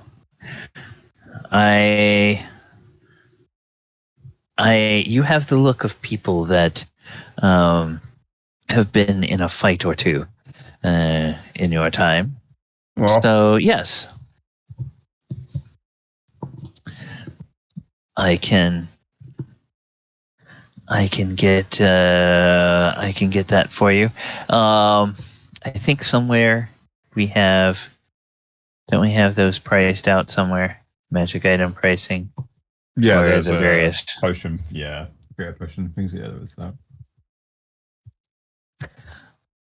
Okay. Find it. Yeah. I remember GP, 100 GP, 500 GP, 1,350 GP. Yep. Okay, so which variety are you looking for? Probably superior and greater, I would imagine. Maybe no, sorry, the normal healing one's a few greater. That's right. Yeah. So probably 5 each of the healing, so everyone's got some on them, and then a couple of greaters, I suppose. Okay. What do you guys think? It's quite a lot, actually. How many of us are there? There's Ivy as well. Sorry. 1, 2, 3, Say that again. 4, 5, 6. So 6 of us, right? I mean, each need to have some potions of healing. Yeah. Because we're practical adventurers and we know what's up.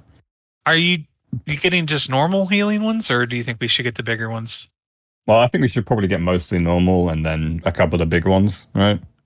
For the oh shit moments. Excuse me. Mm-hmm.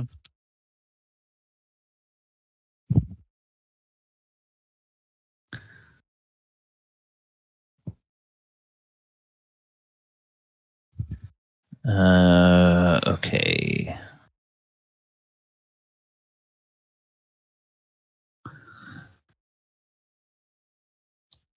Let me see. All right. Yeah, the greater healing, 150 each. And what was it? A superior, I think, is like 350. Is that what we said? Yeah. So Superior's 500, and then Supreme is Okay. 1,350. Okay. So yeah, I mean, she's got she's got a boatload of the regular healing potion. Grand. She's got maybe a dozen of the greater healing, and then she has about 6 of the superior healing. The really high, the top tier one, she doesn't have any of those at this time. So she's got the first 3 levels basically. The healing and the greater healing, and I think it's the superior is the third one. What do you guys think? Like 25 small hut potions? So we each have 5 each? Is that right? All right, 6 and 5. Right? Hold on. Is that right? Maybe 18, so we each have 3 each? Yeah, I guess, yeah. Kerma's working all out his abacus right now. Okay, so 18 normal potions, which I think is 900 gold. Yep. And what do you guys think about the bigger ones? Who bother? I mean, they're not our main really. source of healing. If we're just using them for emergency potions, I mean, I don't think we really need any of the bigger ones. I would agree. Yeah, keep in mind that you're limited. You would be limited to using 1 potion per round on yourself. Yeah.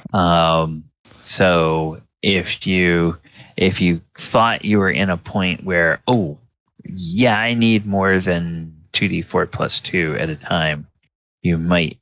And of course, I don't know how many of the other potions you guys still have, because some of you, I think, are still kicking around with some greater healing and possibly superior healing that you've picked up before. It's mostly just to help get people up, when they're down, or if it's really that bad, so we can run away. Right? Maybe making sure everyone has a couple of them to last them a while. Maybe we should get less of the normal ones, and then maybe some big ones for me and you, since we're frontliners. If that makes sense. It does. We can try that, but we don't want to rely on the potions, right? If we can avoid it. Yeah. If we go down, we can't administer. But I suppose someone could take the potion from our bodies and give it to us if we went down. Yeah. Yeah. Whatever you want to do. Let's just. It's your gold. I mean, it's the party gold. I don't have that. Oh. Yeah, we've got 1761. See you soon, Goonie. We'll try and get you a potion of healing on the way. Yeah, we got 1761 in gold and 1400 in gems. Oh, do we? I thought we had how much gold do we have? Sorry, 1761.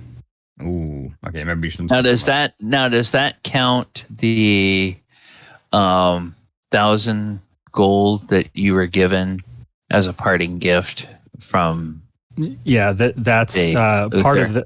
Part of that was Crinraids that he gave up to the party. So So the party loot, just in the party loot, we've got 1761. Oh, okay. You're talking about party loot. Yeah. You're not talking about what Mulek has. No. In Mulek's fund. Okay. All right. No, this is party. We have 1,700 gold and just random shit, basically. And, Is that what and 1,400 gold pieces of various gems. Okay, so we have to sell it. You can in any decent sized town, you can spend gems with a merchant like you can spend gold pieces. So and especially an apothecary / magic item shop, they would take gems as payment, partly because then they will be able to turn around and sell those gems at a premium to people who are looking for gems for magical components. Did you say there was another magic shop, or was this kind of like?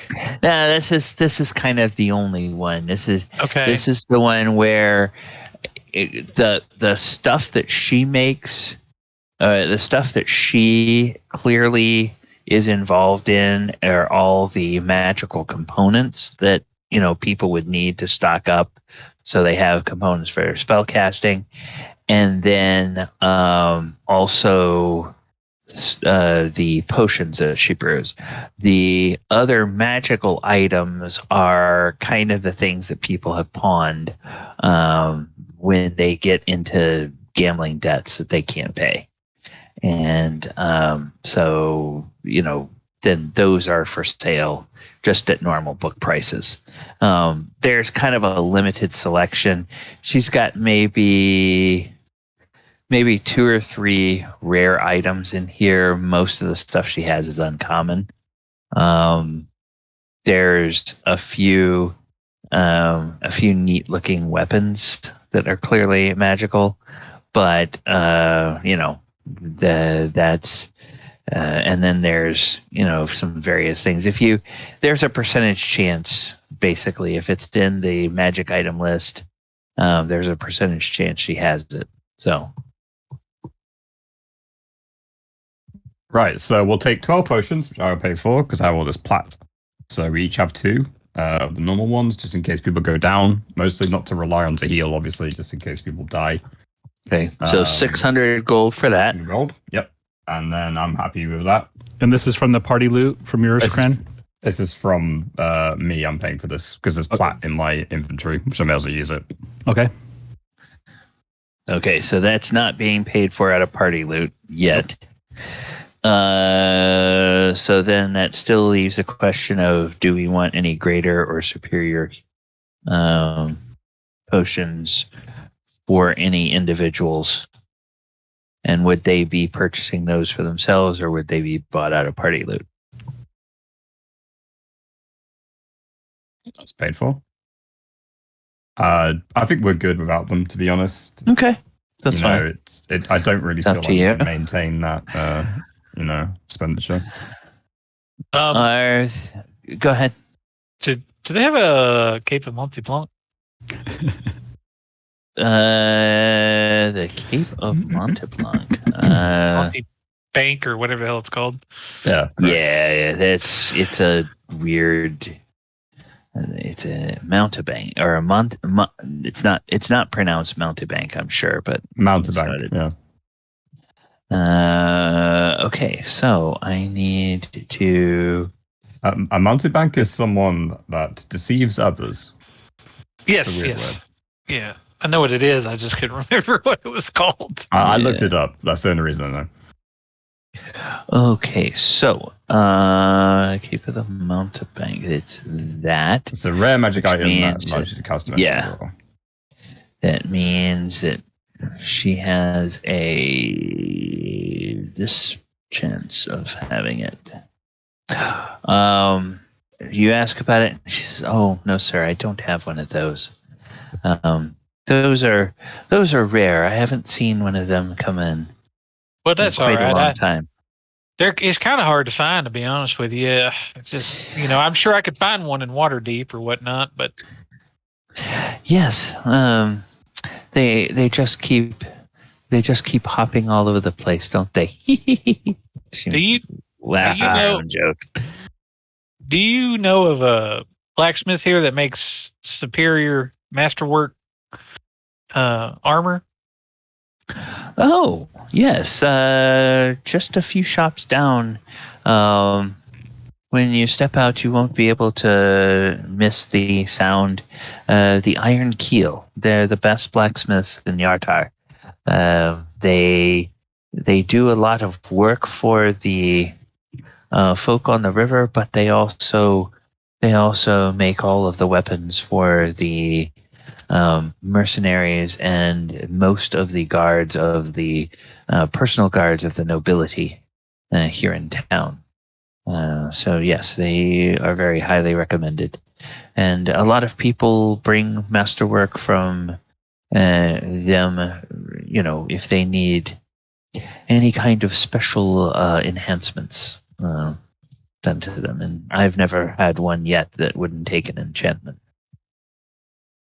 So All right. they do good work. Well, boys, do you think of anything else we need? If I could get some charcoal and some herbs and just a little bit of incense for something else, I would need... Okay, you need a different kind of incense. This is DM to player. You need a different kind of incense than the incense you just bought. I'm going to use it for a different purpose, so I need a little bit more. Okay, all right, yeah. It can be different. Yeah. But I need just 40 gold pieces worth of some charcoal, herbs, and incense. Done. Thank you very much. And before I forget, Michael, how much were you wanting to pay for the stuff to that top you off were? my supplies? I don't know, just whatever seems fair, like stuff for my forgery kit, some extra poisons for my poisoning kit, stuff like that. Okay, let me just see if we have done any pricing. Yeah, like what kind of poisons? Some poisons are stronger than others. Oh, it's really strong. I mean, it varies. Let me. Oh, okay. That's the way we do that. Because it's a consumable, so it's priced like a consumable, and it's going to be in the DM's guide, and it's going to be under the section on poison, because they give a list of all the poisons and how rare they are. Yep. Nice. So basically, that would basically determine what's available to you at your level. Gotcha. Is what the rarity is. Some of the really good stuff is not yet available. Right. All right, so... Oh, actually... that's weird. They don't price magic items, but they do price poisons. Crazy, isn't it? Yes. Okay. So, are you looking for something? And this is your buddy that you're talking to at your shop. Are you looking for something ingested, inhaled, contact, or delivered by a wound? Delivered by a wound is more my style. And do you want it to be something that will put them to sleep, or that will give them a sleep that they never wake up from? Both. Both. I mean, I could buy one of each if that makes you feel better. Okay. Then let's see. So, and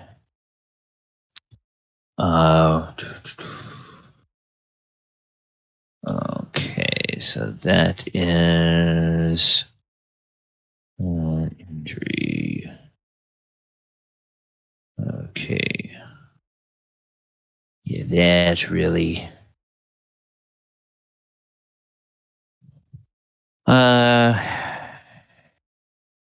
He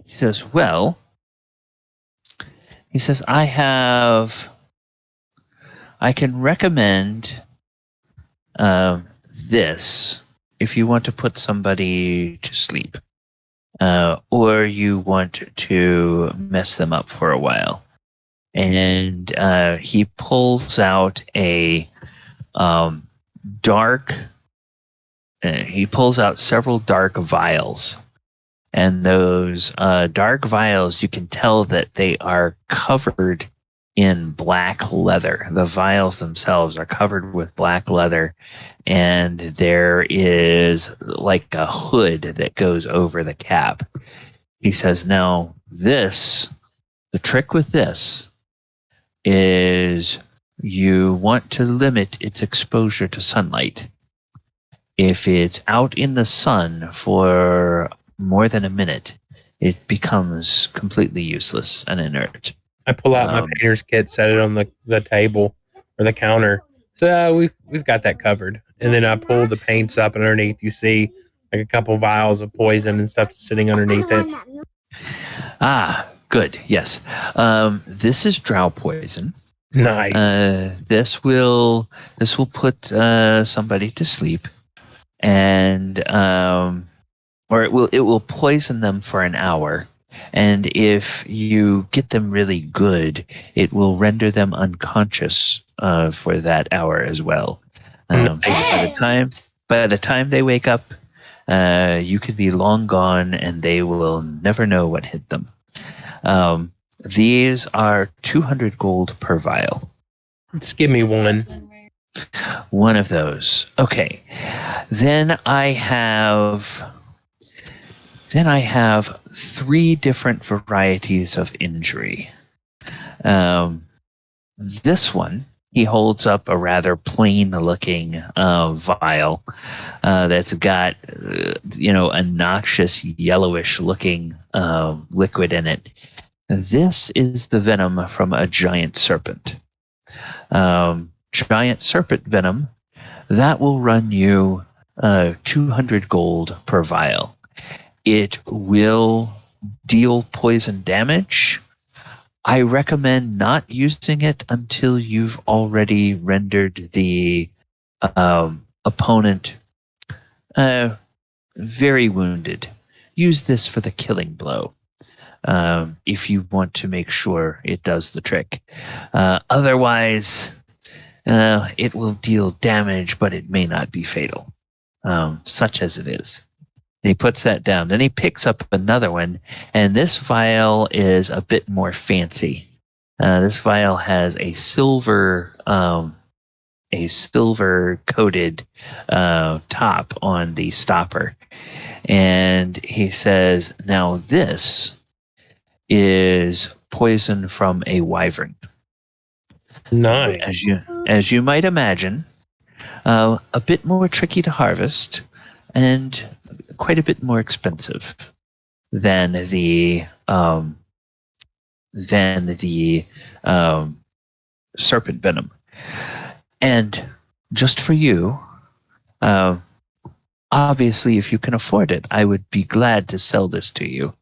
But I can't resist showing you the piece de resistance. And he pulls out another vial, and this is a vial where the vial itself is etched in gold, and there is a platinum seal on the stopper on the top. He says, "This is the most toxic venom known to humankind. This is the venom from a purple worm. Ooh. For when you want to make damn sure that they never wake up again." Now you're thinking like I'm thinking. What deal can you offer me on that? This is 2,000 gold for the vial. The wyvern poison is 1,200 gold for the vial. And the serpent venom is 200 gold for the vial.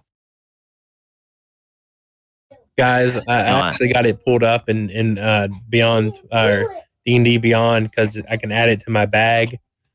Put it this way: the purple worm poison does 12d6 damage. For when you really want something dead. For when you really want something dead.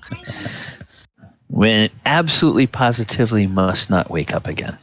Ooh, Is a vial a one-time use? one-time use. Oh. You can coat your weapon in it. You can also put it in food and things like that. Right, but I can also put it on my bolts too. Correct. Yeah. Oh, that is so tempting. Yeah, I think that injury applied to. It's only 40. It's like average 42. Yeah. So and if they succeed on a Constitution, that's only 21. So it's that's a 19. It's not actually a ton. Right. Yeah, it's a DC. It's a DC 19. So that's it's a lot of damage and it's a tougher DC. Yeah. Yeah, it's a lot of damage plus his sneak attack damage. If you right. Yeah. If you think about it too, plus the Wyvern potion, it's 7d6 and it's a 15 Constitution save. And I think if you crit with it, it doubles. I'm not sure. Yep, it does. Any damage dice, including poison damage, is doubled on a crit. Right. So you either get somebody with a dagger or you shoot somebody with a crossbow, and you've got one of your tanks engaged in melee with the target.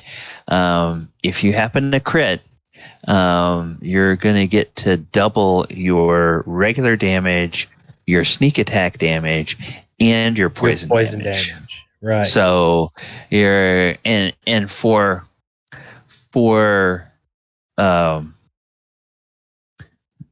you, Thaldor, remember that your attacks are always going to be more effective when you have an ally engaged with the enemy.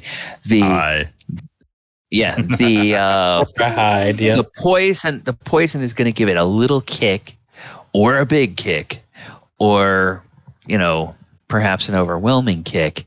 But it's that price. And if you think about it in game terms, the only way you get purple worm venom is to go out and kill a purple worm, which is why it's so expensive. Yeah. And the same thing with a wyvern. The only way you get wyvern is to go and kill a wyvern. I think you should buy it, and let's head over to the armory real fast. That's 2,000 gold.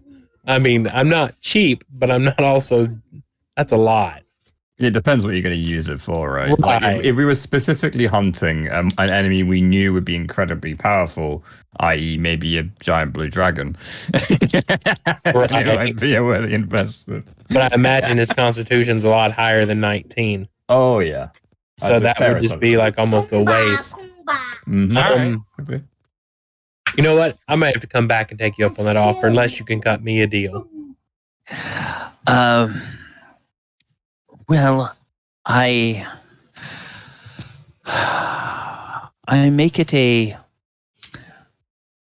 it my policy to only sell to those people that the network introduces me to. And I also make it my policy, and the network knows this, that I sell it at the best price I can. I have to pay people to go out and harvest this. Yeah, you do.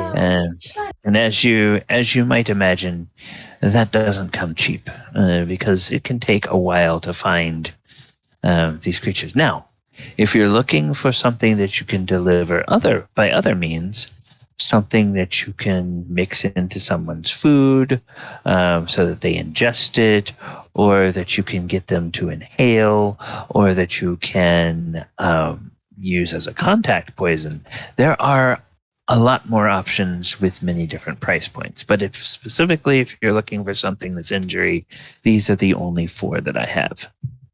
I'll come back. It's not a necessity at the moment, but thank you for showing me your wares. I'll give you 500 gold pieces towards it if you want it. No, that's fine, Mulek. I'm good. I'll wait. If I know where to come if I want it. So. All right. Oh yeah. And right now you've got very good contacts here in Yartar. Yeah. So I'm gonna go try to meet up with the boys. Just a quick question, real quick. Probably don't have it, but you wouldn't happen to have a dancing sword laying around, would you? A dancing sword. This is back at the. They're at the armory. Right, come on. I don't think we've left the apothecary yet. So I We're guess still the apothecary. I Well, guess no, we're assuming the apothecary. he's okay. Yeah, there's actually, you guys are two different I think we're split. apothecaries. Yeah. Oh Yeah. shit. Thaldor is at the apothecary where he was introduced Yep. by the Thieves Guild. The rest Right. of you guys are at the apothecary that has, Right. that doubles as the magic. But that would be the place to look for a magic weapon. That's what Falashir says before they leave. Yeah. Yeah, I've got some questions as well then. If go you're on. looking for magic weapons, that would be the place where you would. Oh, come on. Go ahead. Oh, I was just going to ask if she has heard of the Javelin of Lightning.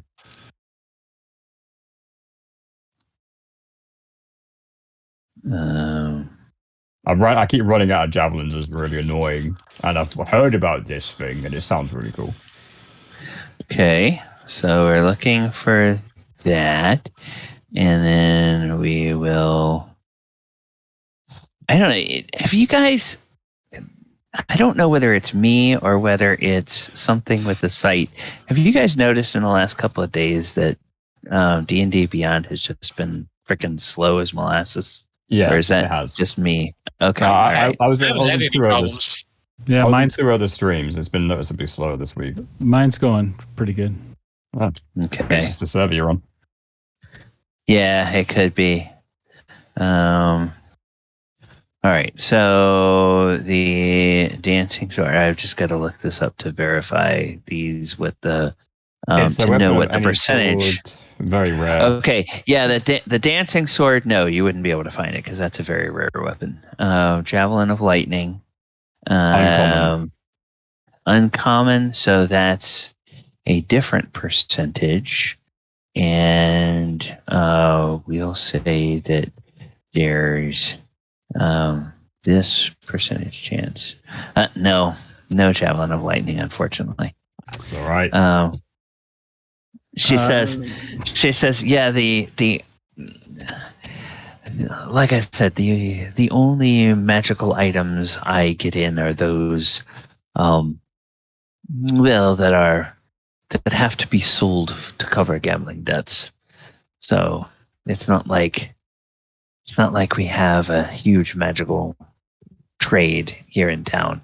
I can do simple enchantments on weapons, but even if you brought me a masterwork javelin, creating a javelin of lightning would be beyond my ability to create. So does that mean you can make a weapon do finger wagging and stuff? Oh, sorry, like the fizzy fireworks stuff. No. Oh.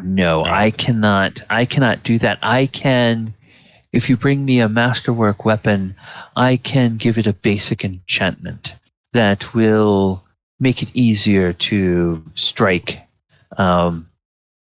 creatures and monsters that have certain resistances. Certain undead, certain insubstantial creatures, those types of things. Creatures that have particularly tough hides that can shake off the blows from non-magical weapons. I can give you a basic enchantment, but from looking at the equipment that you all have, you probably already have better equipment than anything I could create. I recently lost my shield. Do you have any enchanted shields, like a sentinel shield, or?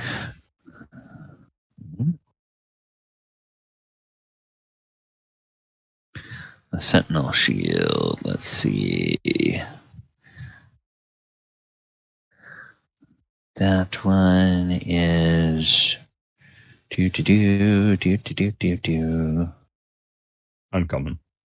Uncommon, so it's the same percentage as the other one. Nope, she doesn't have one of those. Oh, it was worth asking. Thank you. Yeah. So if we're done there, when we get to the magic shop, the armor shop, does he have a +3 shield? No, he does not. That magic shop didn't have it either. No, and I think a shield. Let me do this.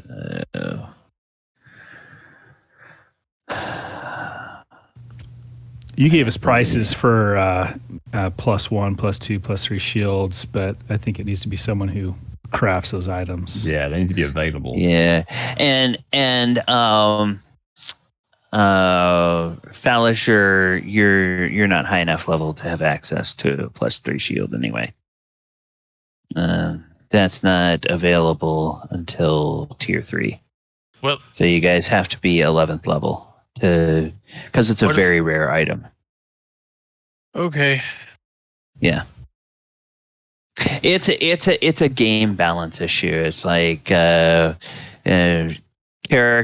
that are below a certain tier of play don't get access to very rare or legendary items because it just would unbalance and it would make them too powerful for the encounters that they are facing.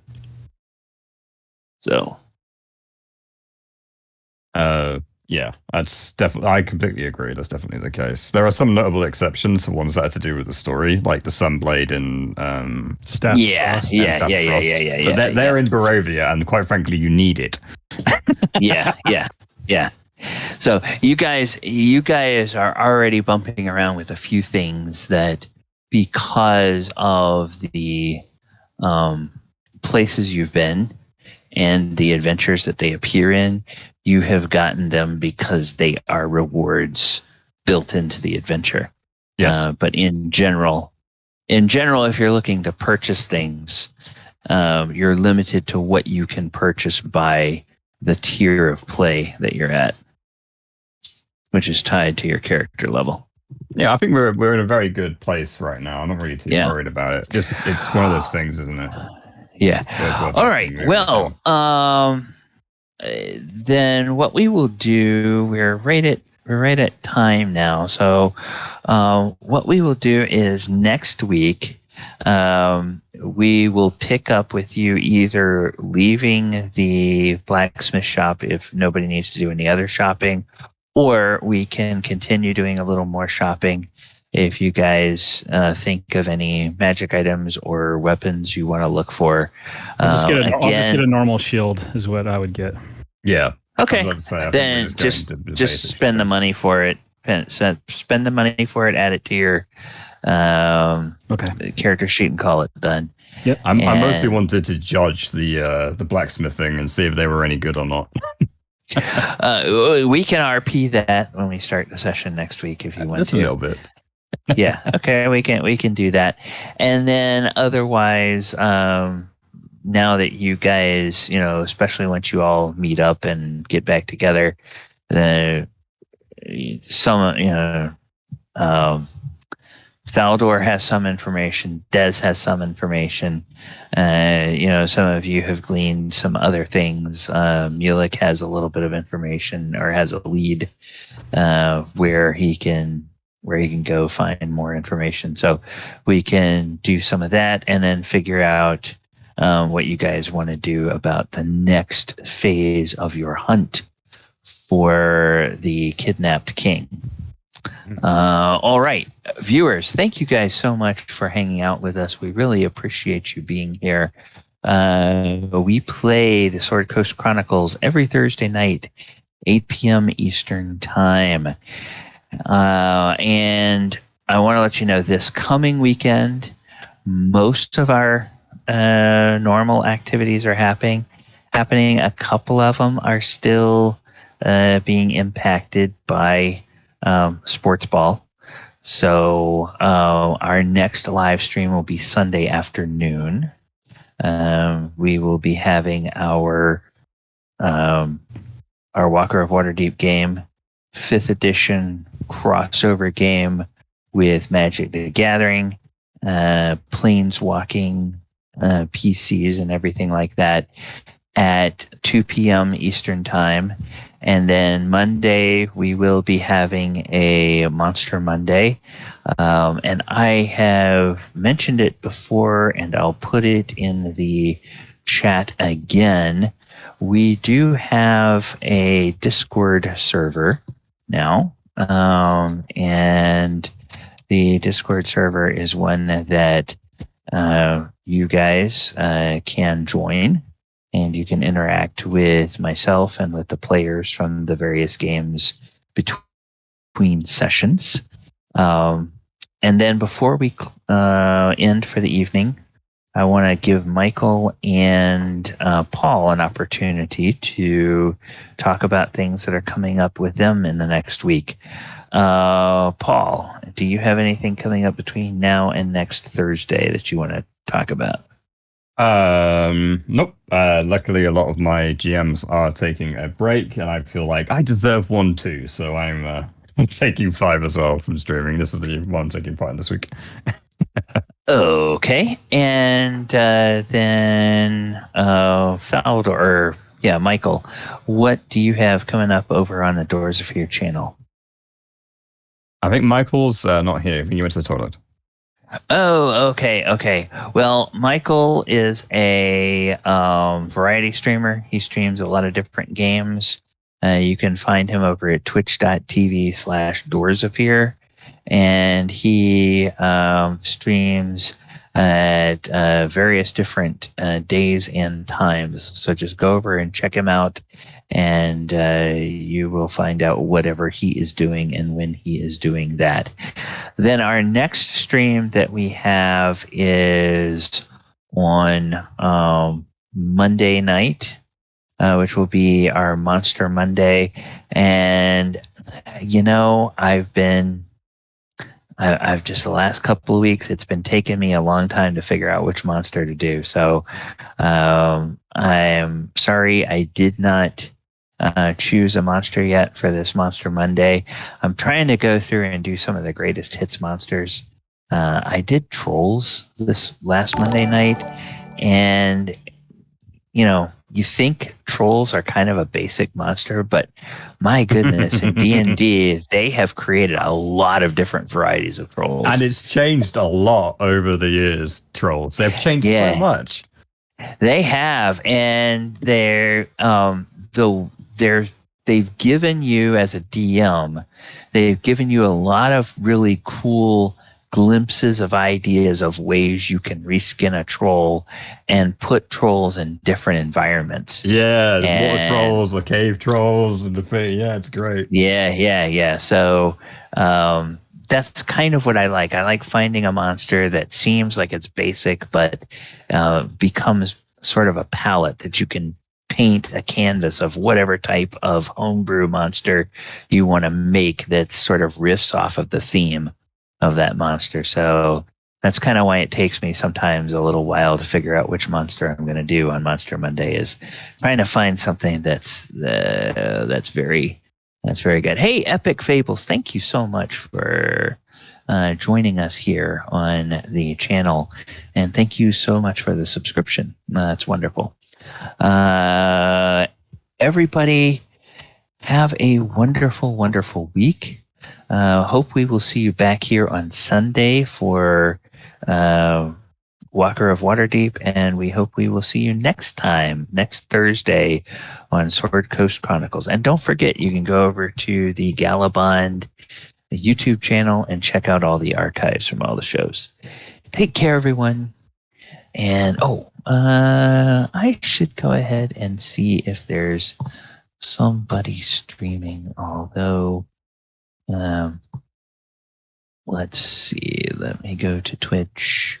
I'll go to the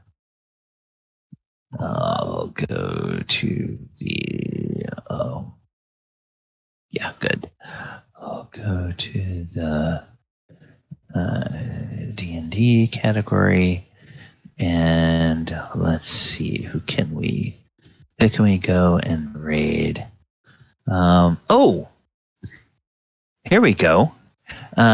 We will go and send you over to Capable Trash. Capable Trash. They are right now streaming some Storm King's Thunder. So let's go raid them. Okay.